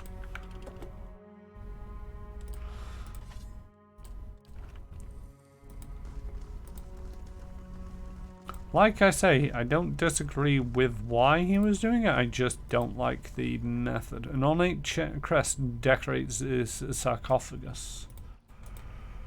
The name on the lid has been scratched out. I'm guessing that leads back to town.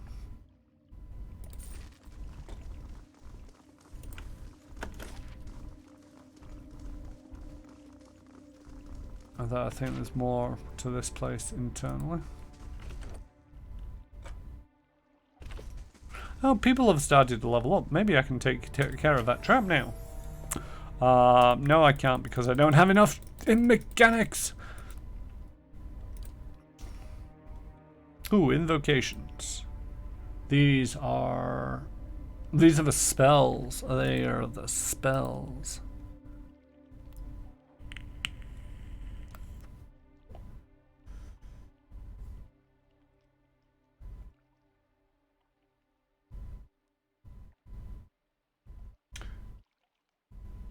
J-Station, did you type that in yourself, out of interest?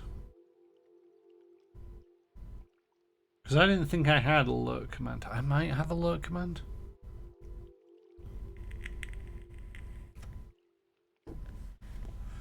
I did, as you don't. I mean... I also missed the 4 out of my name. That's why it looks a little bit weird.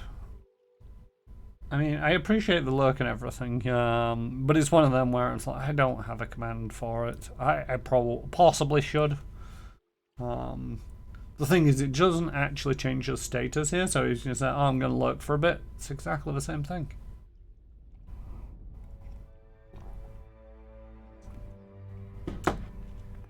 I think it just might be slightly better for people who don't really want to voice that they're here, but don't want to interact, so they're lurking.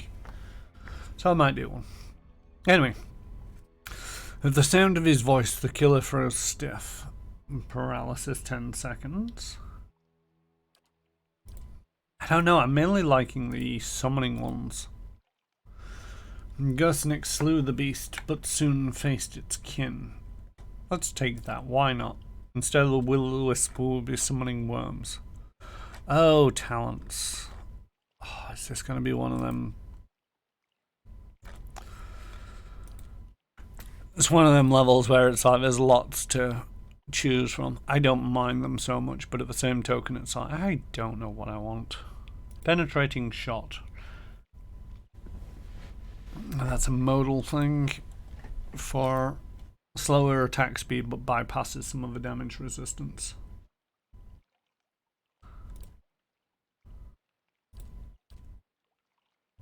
Marksman. Self, +5 accuracy against distant enemies. I will take that one. It's a safe bet.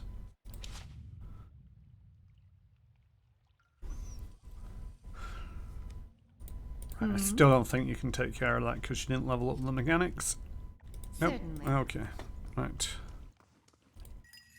You don't get a level up. So you can just move over there.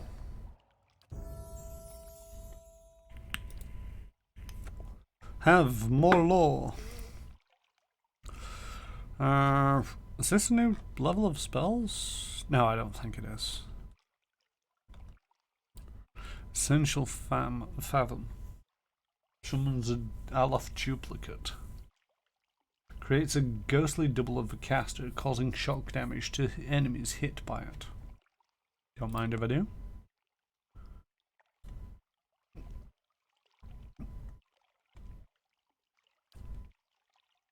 I mean, it's a cheap choice.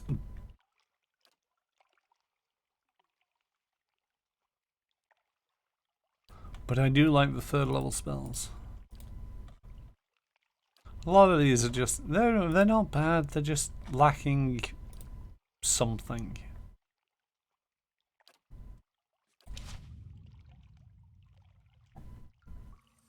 It's you. How may I help? Go through the door. Ready, Watcher.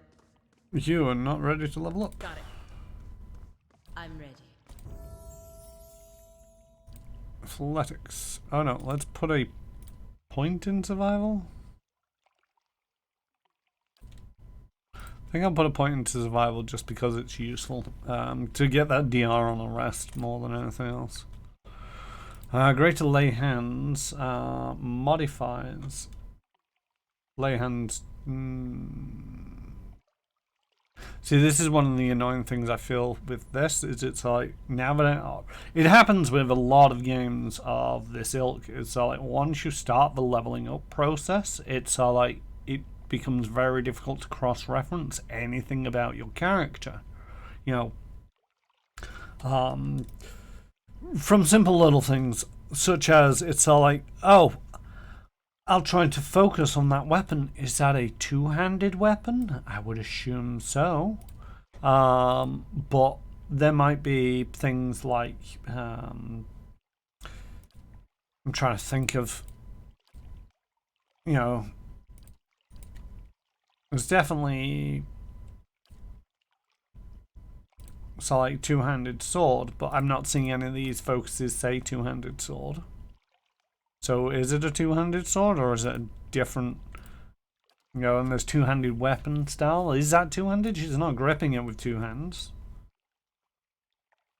I think it's two-handed weapon, so to double check anything like that, or, you know, this greater lay hands, it's all like, it's modifying it with what?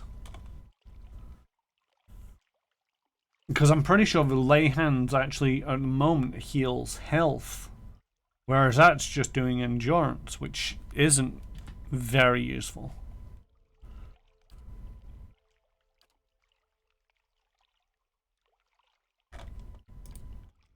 So I'm gonna go with two-handed style and hope that's a two-handed weapon.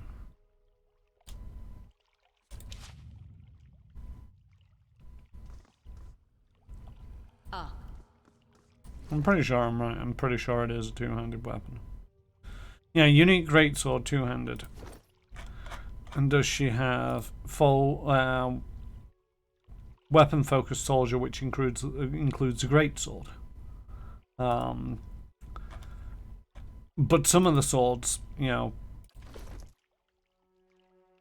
like that, you can't, or I can't tell based on that imagery what kind of sword that is. I'm guessing it's just a sword, and it is just a sword.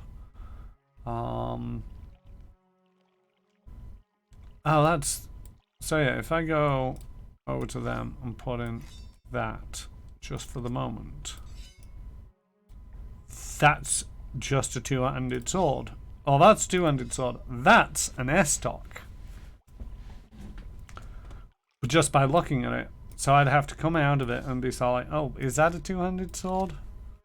Is that what I want to level up and have? It's just a little bit annoying, I feel. Fine. Hey. And you get a level up. And you get more athletics. And...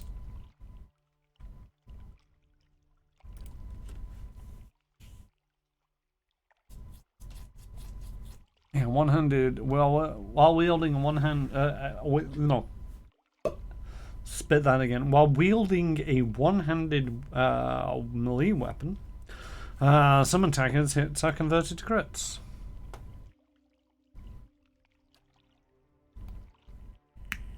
Ooh, interrupting blows might be useful. Increases the chance to cause the interrupt on any damaging attack. That is nice because that's one of the things that it's useful just to get the spellcasters to stop doing spells. Hey. Right. They shall see nothing while I see much. I don't really want to be triggering every spell in this Now place, here's so let's something. crawl around, take care of the traps. Slowly now. The final journal of Jonas. My son, tomorrow I become the effigy. Tomorrow I shall become. Tomorrow I become Shaken's embodiment of Eora. Tomorrow my master chokes on his own whip. For months we met in a secret conclave to plot our lord's demise, all the while working the fields as our hearts were content.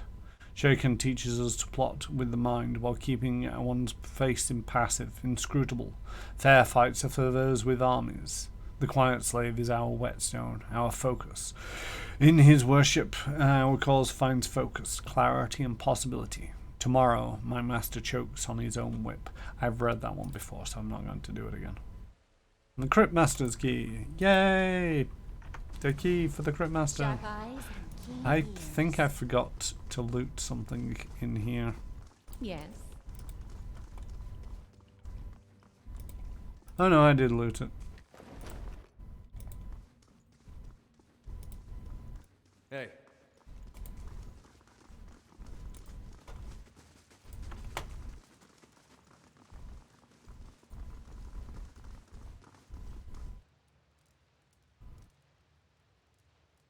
Hello? As you approach the blood pool, the viscous liquid churns and bubbles. You feel essence rising in the surface, reaching out to you, whispering. Someone should clean that up. Ugh, who creates such a vile thing? Some strange power seems to be animating the blood. I'm going to hazard a guess and say that whatever it is isn't benevolent. Place of death. We should not linger here. Sangi peers at the bubbling pool. This is the work of something foul. We should keep moving. Extend your soul into the blood pool. The faint whisper resolves into a cacophony of voices. You imagine yourself surrounded by hundreds of men and women. The naked flesh is scourged and bloody, or skinned and covered with flies. Their eyes are missing, replaced with glittering black stones. The voices cry out in union. What's this? Another soul to rage and burn, or merely to watch? You may be a long time in waiting. Our work today is already finished. You were all sacrificed to Scrain, weren't you? A woman's voice replies. We were sacrificed to the whims and hungers of the rich and powerful, but what we gave here, that was our decision. They hover at your soul's edge, feeling you out. Our fury burned within us, unquenched and unfed, but hate can be fashioned into a weapon by those willing to pay the price. Another voice speaks. In life we were weak, but in death we made a choice. Choice carries power.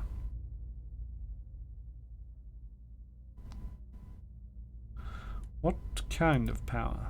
A voice cackles. If you must ask, then you've never had need for revenge. They probe at the boundaries of your soul, exploring your essence. You also know the potency of cruelty. One voice whispers, we have a proposal that might suit you. Another, low and silky, chimes in. It is so rare that we touch the soul of another. We grow bored, hungry. You hear a third voice trembling at the edge of insanity. Give us one of your companions, any of them. Let the essence of another join us, and we will share that power with you. No one will ever know. You only need to think of a name, and your will shall be give us the power to strike your chosen down. I won't do this. Then go. We have nothing left to share. The souls sink back into the blood pool. That's an interesting choice. It's one of them times where it's like, I kind of... This is a game that I feel has replayability because, you know, most of your companions have stories and you can only take so many of them with you. Actually, is there a stop button? There we go. Now here's something. Nobody move, it didn't go off. Oh.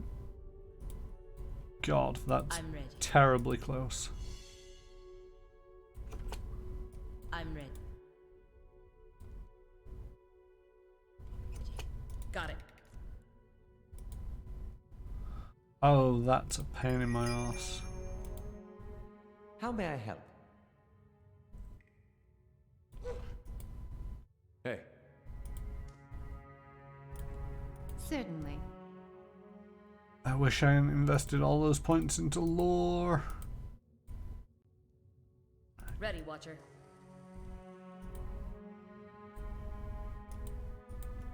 I think that's the same voice.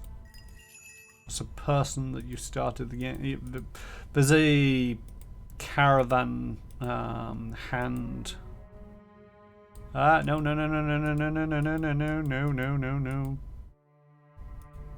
You're at the back Yes. then. I'm ready. Yes? Can you move slightly out of the I'm way so ready. people can get past? Oh, shit, that's... Right, screw it. You guys. Break stealth, murder. You move there. You guys. There's no time for stealth. Try not to set off that trap.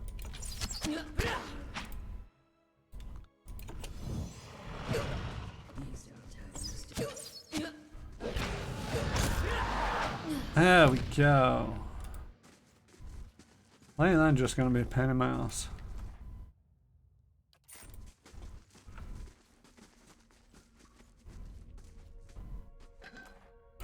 Do wish to a certain degree. Skulls have been lashed to the wooden effigy. The once you're aware of a trap, is that a wolf or a Samoyed dog? I think it's supposed to be a fox. I'm not entirely sure.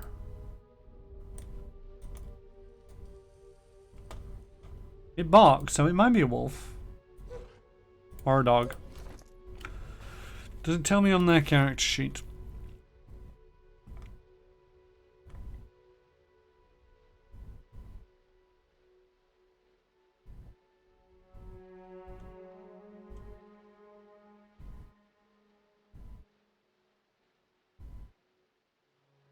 It doesn't...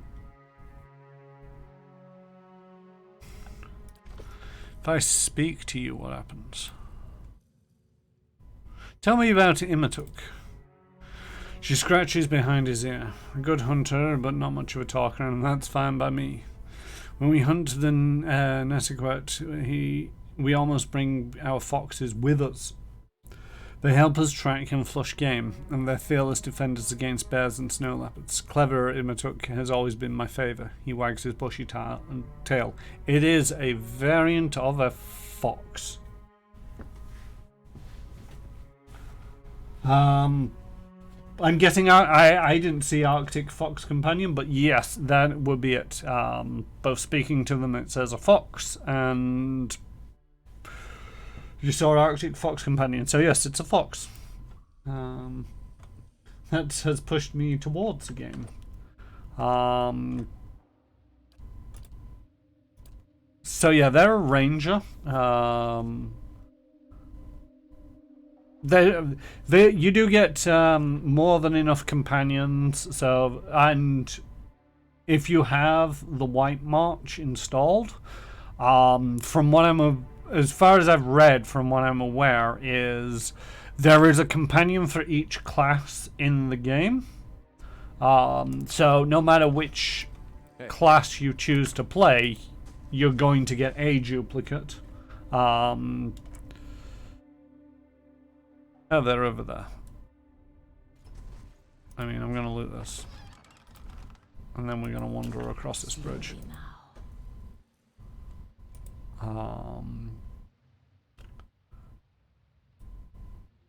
But yeah, it's unavoidable that there's going to be a companion who duplicates your class that you choose, but at the same token there's plenty of companions so that you're not stuck with the duplicate.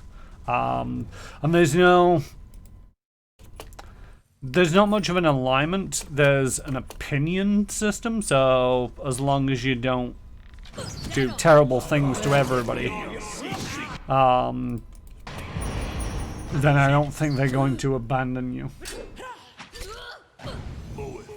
Yeah, I do like the reputation being different in different places. I'm also, one of the things is like the reputations are benevolent, cruel, clever, aggressive, diplomatic, passionate, rational, honest, and deceptive is what my is based on the acts that I've completed, not this. One of the things that I don't like about Dungeons and Dragons and Pathfinder is it's got these axis, alignment axes, which is good to evil and lawful to chaotic, which it works, but it's not very descriptive. You can be lawfully good and an arsehole about it. That doesn't make you evil and it doesn't make you chaotic. It's just you're lawful and you're good and an arsehole about it. Whereas this reputation system, it's like you can be many things. I'm actually kind of curious. It's a bit of a shame that it doesn't tell you why you got these reputations or when and how you got these reputations, because I don't know why I've got the deceptive, I've got the cruel. I can kind of understand the rest of them, but I'd be curious to know where the cruel and deceptive came from. Although there was one guy. Yeah, I do find a very good evil flip-flop is problematic in that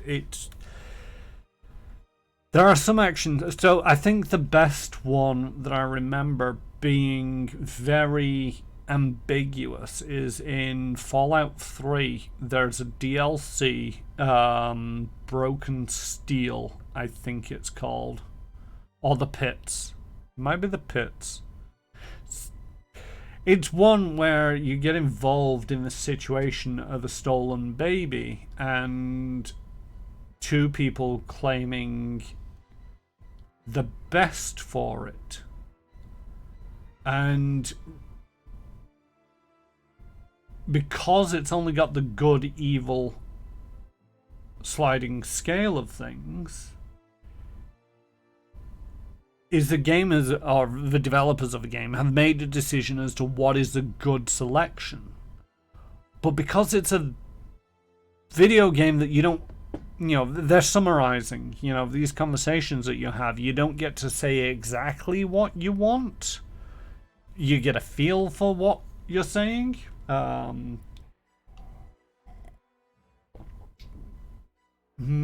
Caution chalk circle stuff. I do not recognize that phrase. Caucasian? Chalk circle stuff. I think I'm reading that right. But I don't know what the phrase means.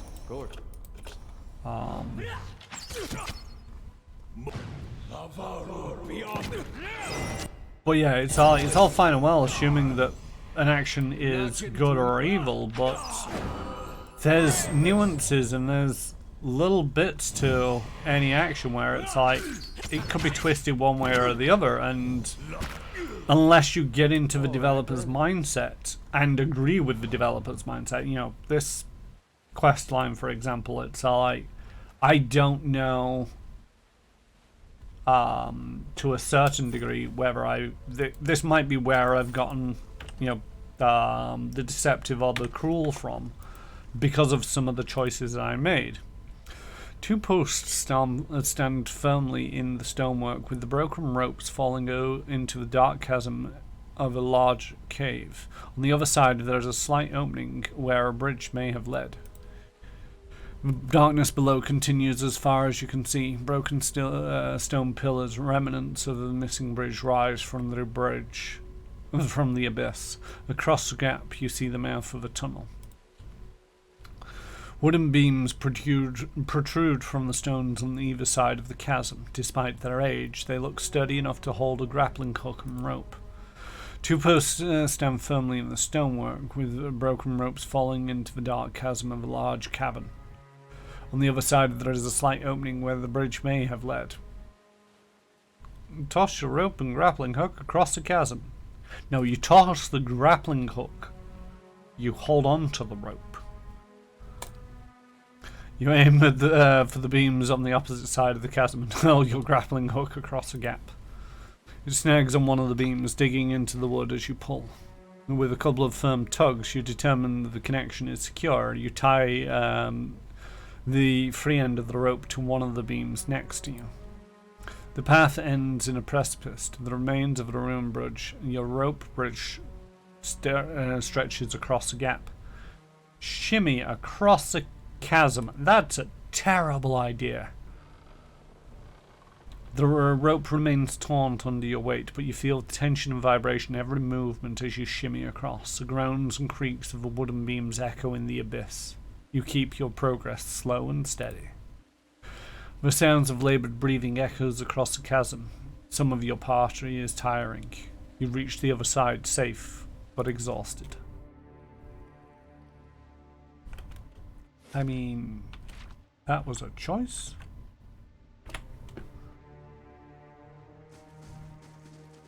Slow and silent. Word at the field on sorrow. It's a Brexit play. They had tug of love over a child. Yes, different people have different views. And it's, I appreciate different people have different views, but it's also the different interpretations of, video games. The number of times where in Pillars of Eternity, I've not done it so much, but there's been some of them where it's like, choosing this option is an aggressive act, and it's like, how was that an aggressive statement? And I just can't fathom it. And if you're very serious about playing through the game as in a certain way, it can be a little bit annoying having to reload and go through a conversation to try to fathom out the meaning behind it. I prefer games where they have sort of like a little note when you've got options to select where it's like, this is the consequences of your action. So so you know roughly what their intent behind the statement is. Even if you can't quite see it, it's like this action is evil, and it's like hug the baby, and it's like this is an evil action, and it's like, how is hugging the baby an evil action? I'm just not going to question it. I'm just not going to click on it. A crude symbol has been painted on this canvas in streaks of something that looks like blood. I shall make it so. It's done. Hey, spare grappling hook, because that's the way this game works. All right then.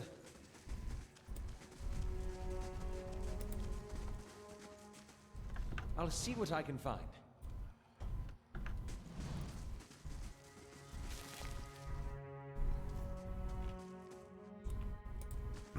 Scores have been lashed to this wooden effigy. You're not getting through me.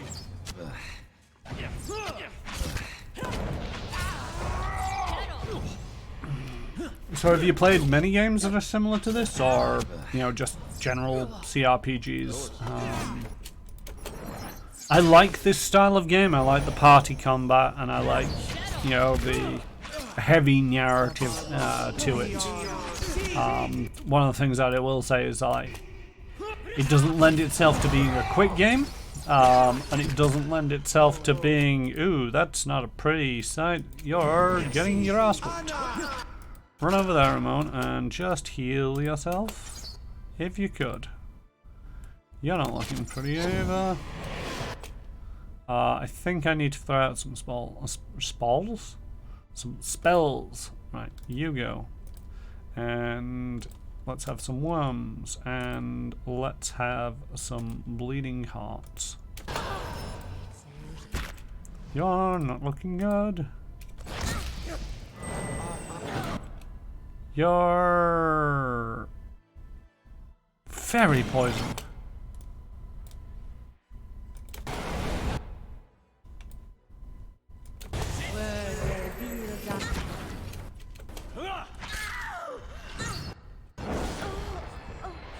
Leave it to me. I'm playing Baldur's Gate at the moment. The original Baldur's Gate.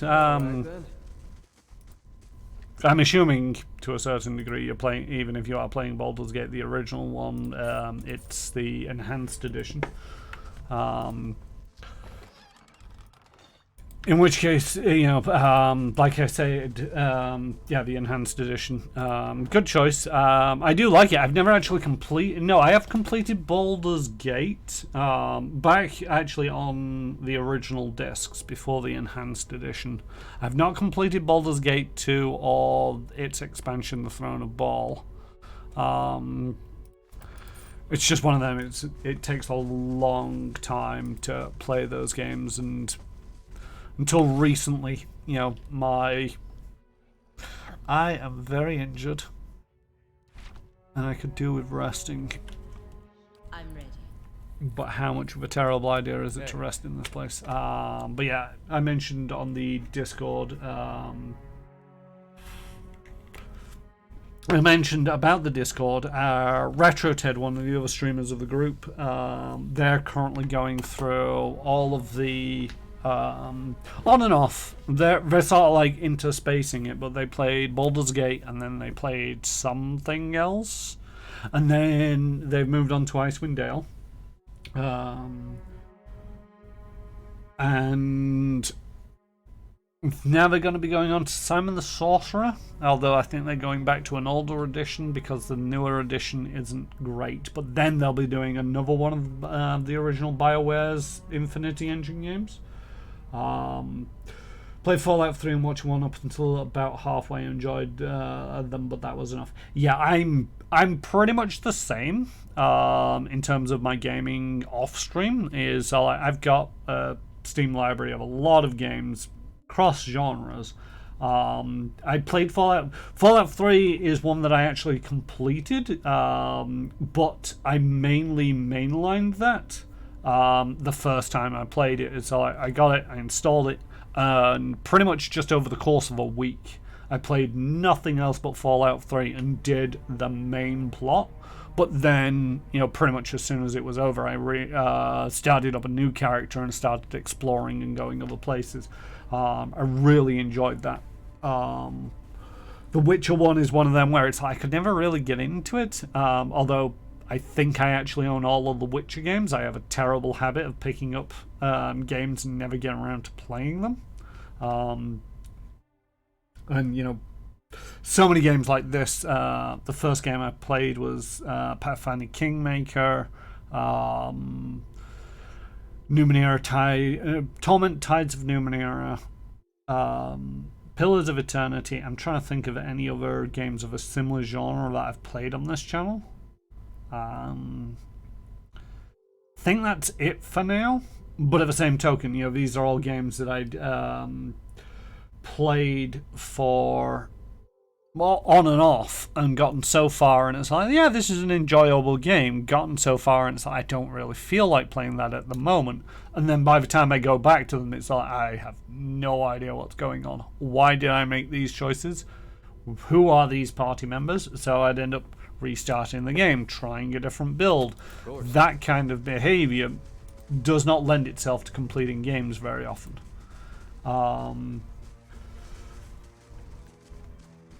It's only really since I started streaming that I've been sort of like, okay, twice a week I'm going to sit down and I'm going to play this one game and I'm going to play it through to completion. And because of that, I've done Pathfinder Kingmaker, which was something like 200 hours. It took me 30 sessions of about 2 to 3 hours per session to get through that game, but I did it eventually.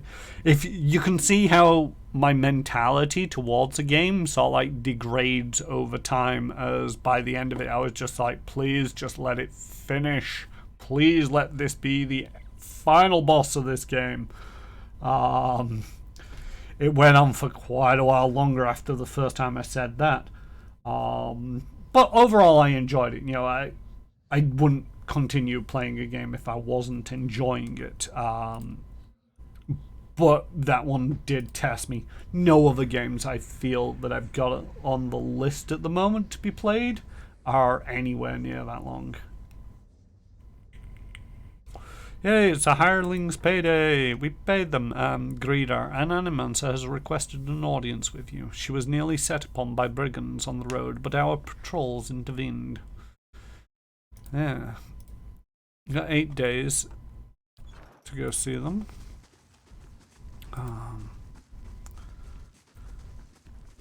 But yeah, streaming has focused it, but at the same token, it's like it still takes a long time to play some of these games. And also, playing the same style of game continually takes it out of me. Yeah, we dodged. Necklace of fireballs. Don't mind if I do. And another grappling hook.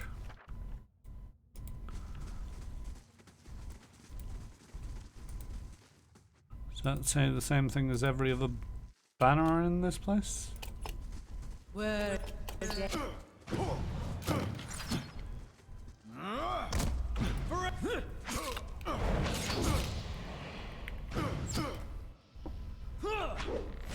This is obviously similar to Baldur's Gate, but the system looks somewhat different, which is what I'm looking for. Yeah, I mean, as far as I'm aware, don't quote me on this. Are you familiar with tabletop role-playing games? Do you play tabletop role-playing games, or is it just the computer role-playing games that you play? If you don't mind me asking. Burn, feel thy hatred twisted within thee. Feed thyself on its bile, sustain thyself on its anger. This hatred, this bile, this anger, these shall be the tools of thy rebellion. Let thine heart seethe. There is no satisfaction in open confrontation. Hide thine hatred. Let it grow that it may fester. Make thy plots in secret. The quiet slave stays in the shadows. His face seeks not the light. In darkness doth he work, in darkness doth he move. Rebel against those that seek to control thee. Rebel against those that wish to remove thee. Oh yeah, I'm playing a D&D on D20 Discord, first time in years. We have a great DM, so it's really good fun. Cool. Sure, yeah, you know, I'm an avid gamer. If you type in, so you mentioned you kind of yeah, Roll20. I guessed what you meant. The Roll20 is one of the common ones. You mentioned that you like fantasy games. Do you also enjoy sci-fi elements? Because you did mention Fallout 3, which I feel is more sci-fi than fantasy, but I can kind of see where the overlap is. I only mention this because on Mondays you can usually find me over on Manapot Studios with JStation 64, RetroTech, Krifu Banal, and Crit Commissions. Crit Commissions, by the one, is the one that does K-Bot. They do my artwork for my stream. K-Bot is either there or they're there. I can't remember which way around this is, and I can't see my screen at the moment. But yeah, where IGM those 4 players through a Starfinder adventure path. A very similar system to D&D, although a lot more complicated on the rules. If you ask a lot of people, there are a lot more gritty and chunky rules. But yeah, if that sounds interesting to you, come check us out over on Manapot Studios. One of the streamers in our Discord, Krifu Banal, is a founder of Manapot Studios. But back to the point that I was making. I was making a point. Yeah, as far as I'm aware, the game system behind Pillars of Eternity, from a tabletop role-playing point of view, would be a D100 system. The classes, there's a couple, the Cypher and the Chanter, that are fairly unique to Pillars of Eternity. I've not heard of them in any other systems. Alright then. Although they do kind of play out a little bit like the Chanter plays out a bit like a bard. They have these. So if I, how do I edit these? This one, edit chants. So yeah, whenever I'm in combat, I have these chants. I make up these chant sets, and I can switch between them that give me these buffs, kind of like a bard might buff a party in earlier editions of D&D. But after so many chants, it builds up this number here. It builds up the phrases that then power these spells. I've kind of taken on a summoning build for this because I found the summons to be clutch at times. And then, you know, you've got your wizard, and they have multiple spell books. He's got all of these spell books. You can learn whatever. Pretty much works out the same as D&D. Although you can actually swap your spells just by switching out your spell book. But there is a bit of a cooldown. And you've got the Cypher. Not quite sure of a D&D parallel for those. In terms of solid. Oh yeah, if you've played 8, you'll understand what it means. I can't fathom that out. I've not really played them too much. I only picked up this NPC, the Grieving Mother, the last time.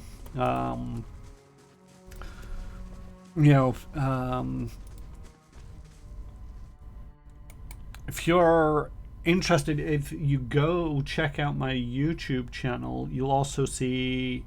So I don't know if this is actually based on a tabletop system that you can sit down and play with friends. I don't think it is, because I feel that a lot of the mechanics are too...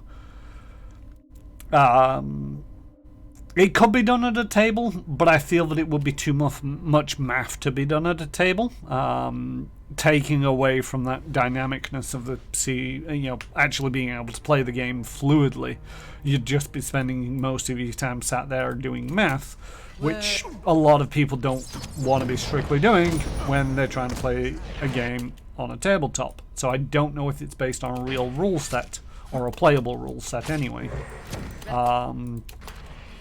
But yeah, if you check out my YouTube channel, you can also see Torment Tides of Numenera, which is based off the Cypher system. That's a bit of a different system. The video game plays a little bit different to how I've played it on the tabletop, but it's a close... Oh, people, I should be paying attention to what I'm supposed to be doing. Make with thee murder! First of all, you're gonna get murdered, and you're gonna get murdered, and you're gonna get murdered. Everybody gets a murder! Because I wasn't paying attention, and somebody's knocked unconscious. Can you take care of that guy? I don't think I've played any others on channel yet. The thing is, I like this style of game, but I can't think of many off the top of my head.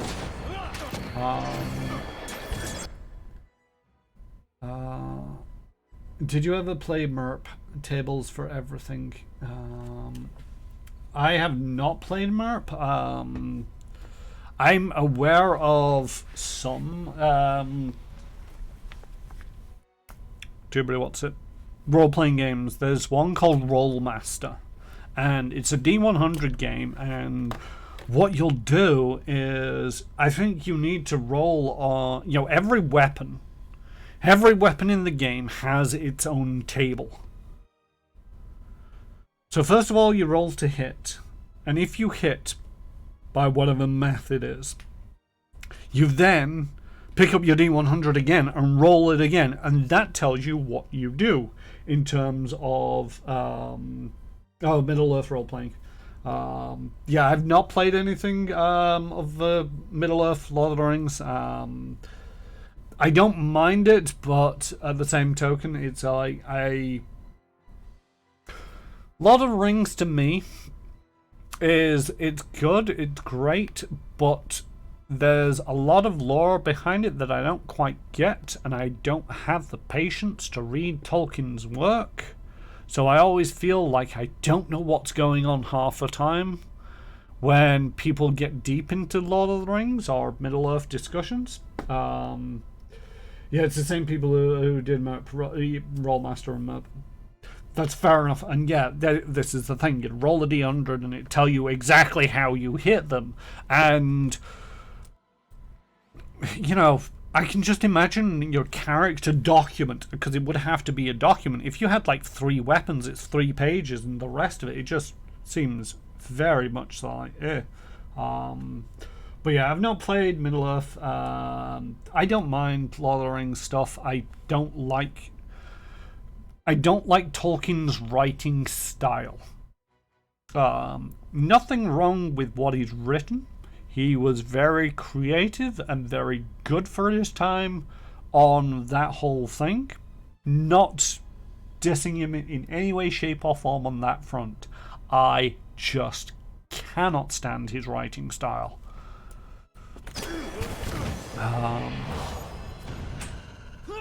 So, I've watched the movies. I've tried reading the book. I gave up. I'm a fan, but I'm happy to admit it's very flawed. Yeah, I mean, it's one of them where it's like... I think what broke me, because I think I got most of the way through Fellowship of the Rings, and I was getting into the Two Towers of the books, this is, and I just remember reading these 2 pages describing a scene, And that's all it was doing. It was very, very detailed, intricate description of this scene. And I just could not remember why we were here, they were doing, or anything like that. And it's just like, that's the moment I realized that, no, I'm out. I've just spent two pages, and I'm a slow reader. Quite a while reading these 2 pages, setting the scene, and I don't recall why we are here because it took me so long to read about the scene. So I just put the book down and never picked it up again. Were they be?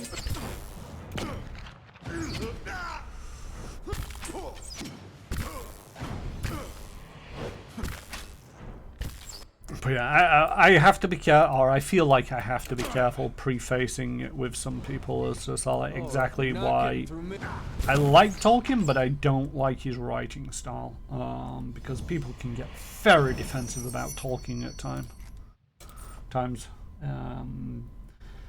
It's what I do with books I'm not getting on with. Yeah, some folks take it personally, and passionately as well. It's like, I don't mind people being passionate about things, but at the same token, it's like, if you've got an opinion, yes, you can have an opinion. Not got a problem with that, and you can be passionate about your opinion, but don't inflict it on others if they have a difference of opinion. Leave it to me. But yeah, I don't often put down a book. But at the same token, you know, over the years, you know, it used to be a case that if I started reading a book, by golly, I was going to finish a book. And then I got to Lord of the Rings, and it's like, I have better things to be doing with my life. And just so stop reading it. List of names. This creased sheet of paper contains a list of names. Some have been crossed off. Yidit leaves window open at night. Small house on the edge of the Kindle Vale. Higrato visits the old Valena. Doesn't speak Adrian. Keeps himself. Won't be missed. Tierfeist lives in a small encampment on the road to Longcombe. Takes solitary walks each morning at sunrise. Should be most venerable. I just got a mild cramp in my leg. Ow. Should be most vulnerable then. Belmis. His parents leave him alone after temple service each Gundag. Celis, mistress, visits a mistress in Belreach every third Folkstag and get him on the road. Checked Gilded Veil and Ondra's gift. May find more interesting parties there. I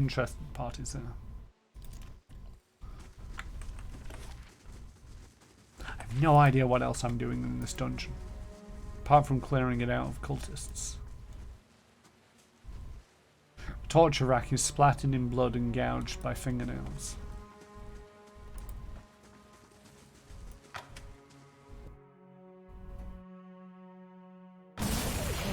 Yet I bleed. You'll be fine, get over it. Let's go stand outside. Hey, People want to move outside. you could go for some shut-eye about now. Good.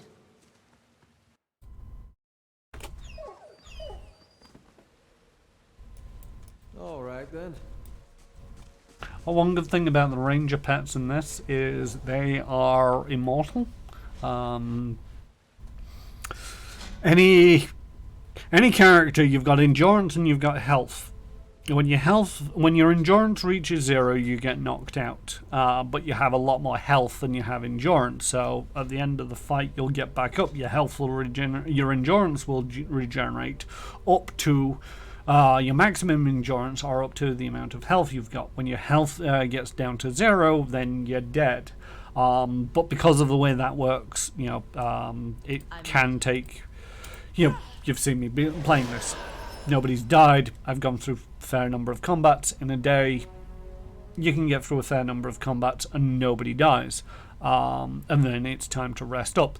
These people, because of that trap, look like they're all about ready to rest up. I'm going to see if I can clear out this dungeon without resting again, but there's a big area over here that I'm not sure I'm going to be able to complete.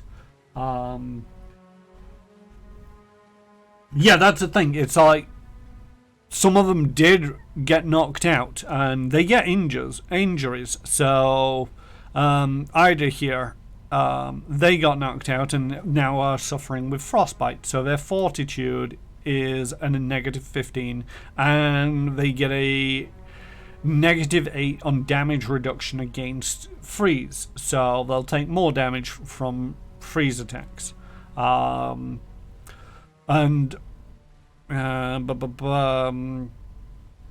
Pelagina got knocked out earlier, got a wrenched knee, slower movement speed. They get knocked out, but they get back up again, as long as they've got the health to do it. If they run out of health, then they die. I've not discovered a way to bring people back from the dead in this. So you might want to save and reload if that happens, or reload if that happens. But hunter pets are immortal. They will always get back up at the end of the fight and have endurance.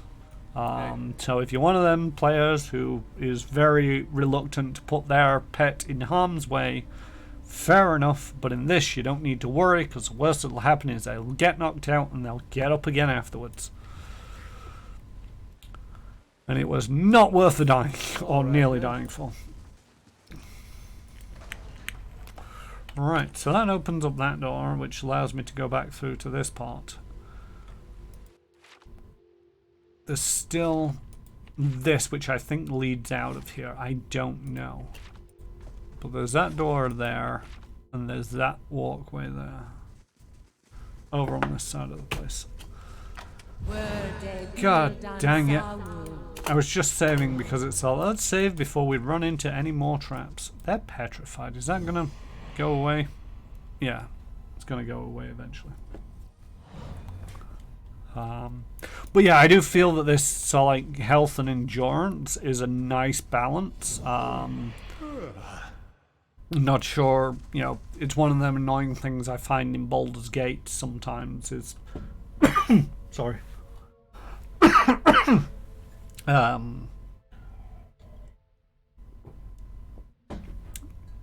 You'll rest up, everybody will be good, fresh, ready to go. You'll walk into a room, you'll get into a bit of a fight. It'll be a difficult fight. You blow all of your healing spells, patching everybody to back up again, and now it's time to rest again.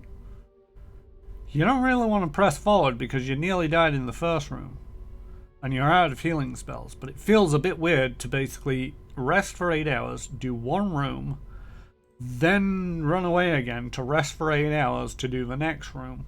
I appreciate that you know, the last time I played Baldur's Gate was decades ago and I wasn't quite sure how these things worked. I was probably taking on areas that were a bit above my power range at the time. And I kind of feel like I should know better now. But at the same token, it was frustrating and a little bit disjointing.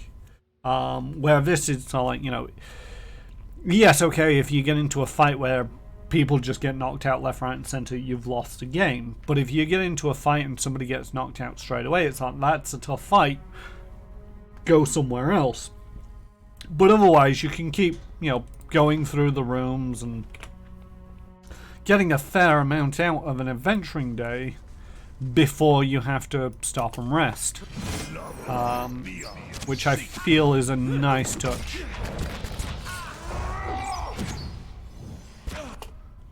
Could you guys take care of that guy? I don't like the spellcaster at the back. Hey.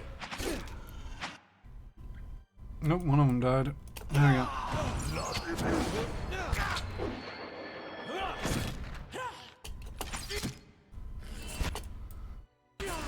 Hey, you're not.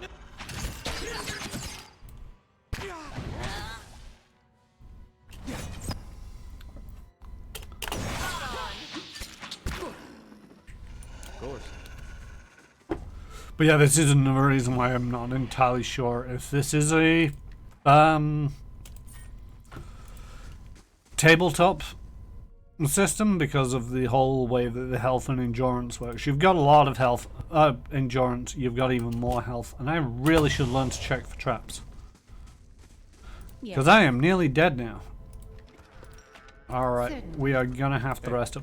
So, with these portraits, when they go down into the red, they're running out of endurance. When they start losing the grey, they're running out of health. So we are gonna find this corner right here to rest in. You need camping supplies to rest. I don't think there's random encounters, but there might be. Or you can go to an inn.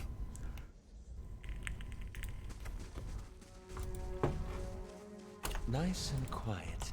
Let's sneak around for a bit and see if I can't find traps before blowing up again.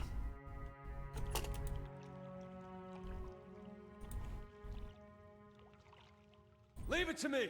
That's not very helpful.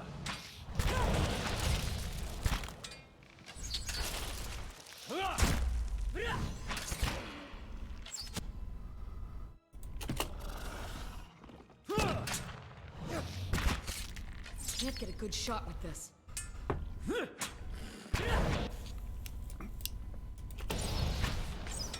That's not very helpful. But yeah, when it comes to tabletop games, I've played in a few different systems. I've played a lot of D&D. I've not actually been going at it that many years comparative to some players. I've only been playing tabletop games for like 8 years now. I want to say 8 years. I can't honestly remember. I'd have to look at my employment contract of all things to find out how long I've worked for a company. And when I started at the company, shortly after that, I started playing D&D. But it's probably about 8 years now. Time is a little bit weird since the apocalypse and COVID began. Okay, that links round to that. So there's also that way to go. Let's go up this way. It's probably the way out. I'll take a look. I shall make it so. Doesn't it's done. appear to be trapped. Camping supplies, yay. You can only carry 4 camping supplies, which I feel is a very small number. But it's not too bad. It's 4 rest in a dungeon. But yeah, even a crude symbol has been painted on this canvas in streaks of something that looks a lot like blood. The stained and rumpled bedroll appears to have been recently used. But yeah, I've played D&D. I play Starfinder and Pathfinder 2nd Edition regularly. I've dabbled in a few other systems, Numenera being one of them. I've got books for other systems. Vampire the Masquerade, dabbled in a little bit of that. Briefly played a Mistborn game, and I think that just about covers it. There's probably some others that I've played on and off and have the books for. It's just not major ones and not ones that I've continued to play in much of a campaign other than a brief one. You know, one shot. Tales from the Loop, that's another one that I played recently as a one shot. But yes, it's, you know, most of the games that I play tend to be in the same similar vein as D&D. It's like it's a D20 system. You add your modifiers, you see if you hit, and you roll your damage. Great stuff. But yeah, I primarily focus on GMing Starfinder games. One of the things I've found is if I try to GM D&D, Starfinder and Pathfinder, I get very confused about which rule belongs to which system, and I end up just confused. So I've focused in on Starfinder because I'm a massive fan of sci-fi. What's always kind of disappointed me a little bit about this kind of game is that there hasn't been many that are like this that have a sci-fi kick to them. And when I mean sci-fi, I mean a developed sci-fi rather than a collapsed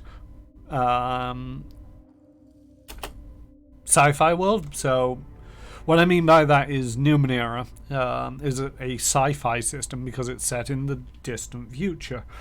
Civilization has risen and fallen, risen and fallen, risen and fallen 9 times previous, and or 8 times previous. You're on the upswing of the 8th civilization.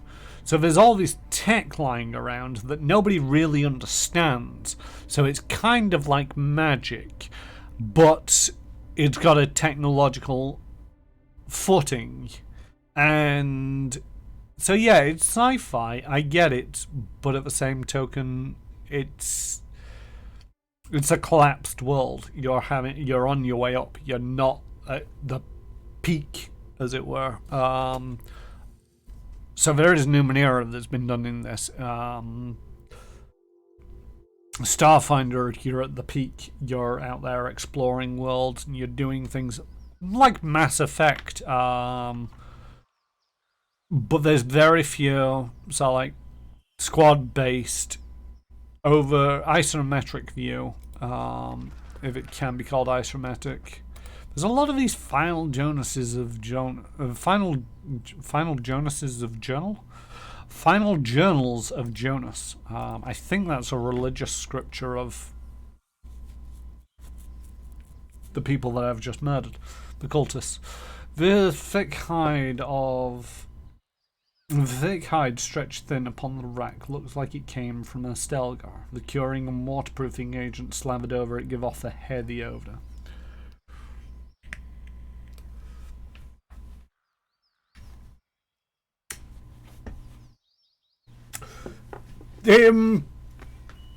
No.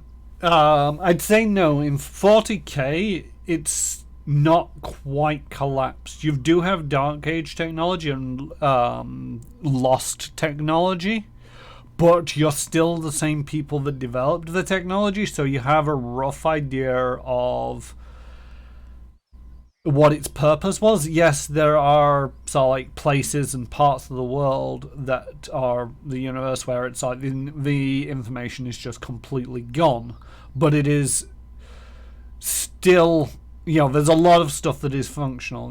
The bolter rifles and the tanks and the rest of it, that all still works. So it's, you are still exploring the stars using ships. There might be parts of a ship that no longer function. There might be parts of the ship that you no longer know how it works. It just works. But it's sci-fi definitively. This is more set in the Middle Ages.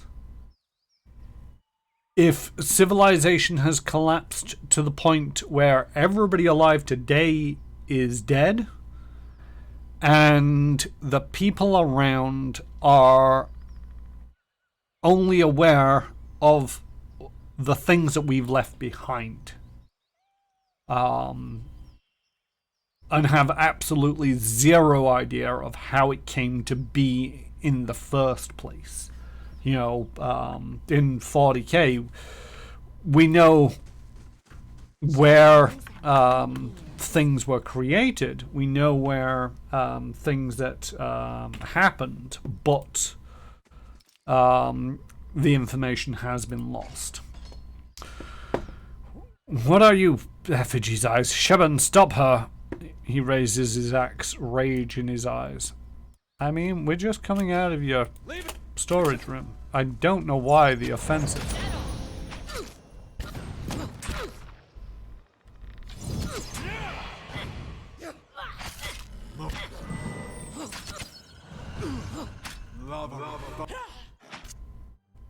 Yeah, it's just, it's not a parallel that I would have drawn for the term like.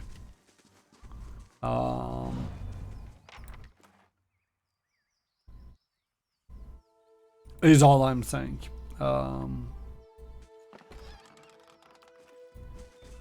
Some tech in 40k, no one knows how to make it anymore, or even how it works, because the guy who made it never wrote it down. Yeah.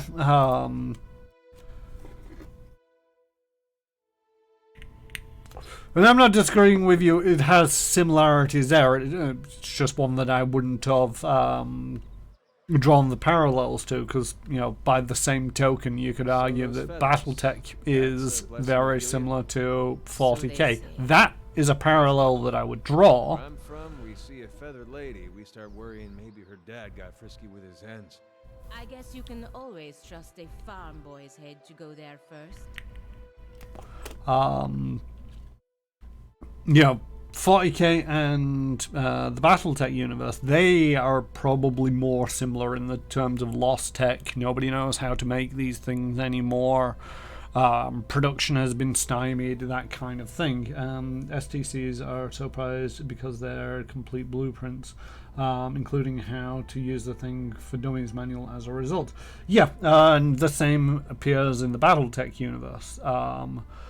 The thing is, in Numenera, it's also about not what it was for, it's about what you could use it for now. So, and there is no dummies guide on how to use it, because anything that was written down is in essentially a completely alien language, because it's not the language you used. You know, there's no Rosetta Stone for these languages, because there's no overlap between the civilizations. One has definitively died off, and the next has risen again. Whereas in both BattleTech and 40k, it's the same civilization, just they've forgotten things. And I've just realised I've been streaming now nearly for six hours. Oh my god. Math, head, tired. Right. I've been streaming for 3 hours. This is where I wrap up my stream. Oh wait, let me do this before I forget and then just quit out the game and lose everything. End of session 15? I think we're at the end of session 15. Yes, we're at the end of session 15. Alright, there we go. Back to this.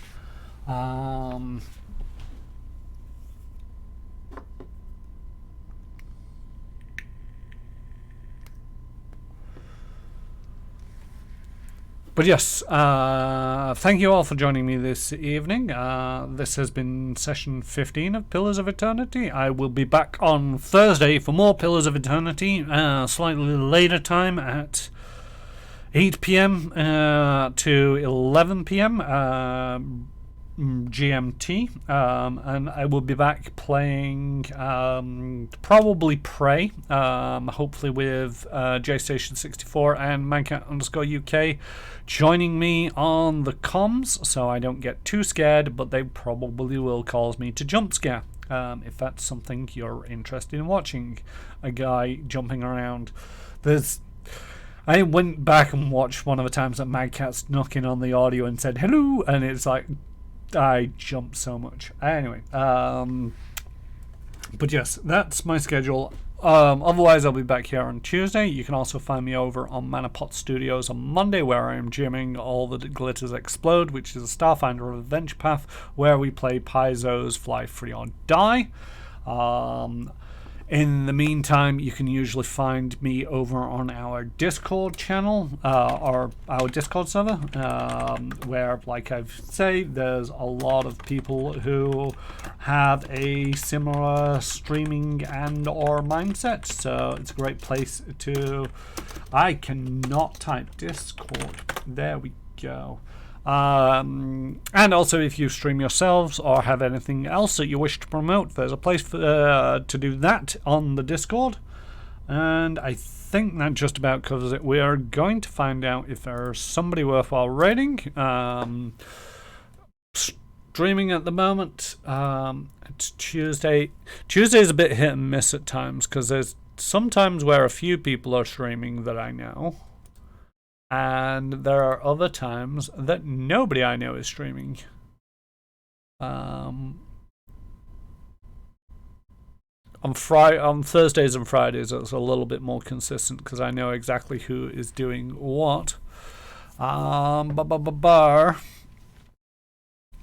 We are going to raid Krifu Banal. They are doing a solo playthrough of a Pathfinder adventure path, the Skull and Shackles. I can't remember what they call this stream. But they are one of the other founding members of the Stumbled In Discord. So they're good people, and we're going to go raid them. Saber also mentions that Ragnarok 459 is also streaming. They are playing World of Tanks. If it's something that you would prefer to watch, highly recommend you go over there. If your preference is Monster Hunter Rise, look for somebody streaming called Shanghai. But we are going to go over to Krifu Bernal. So yes, World of Warships, not tanks. Quite right. So yeah, if you'd like to join me in the raid, it would be much appreciated. And if not, I hope you all have a good time zone. And see you next time. Until then, taddy bye.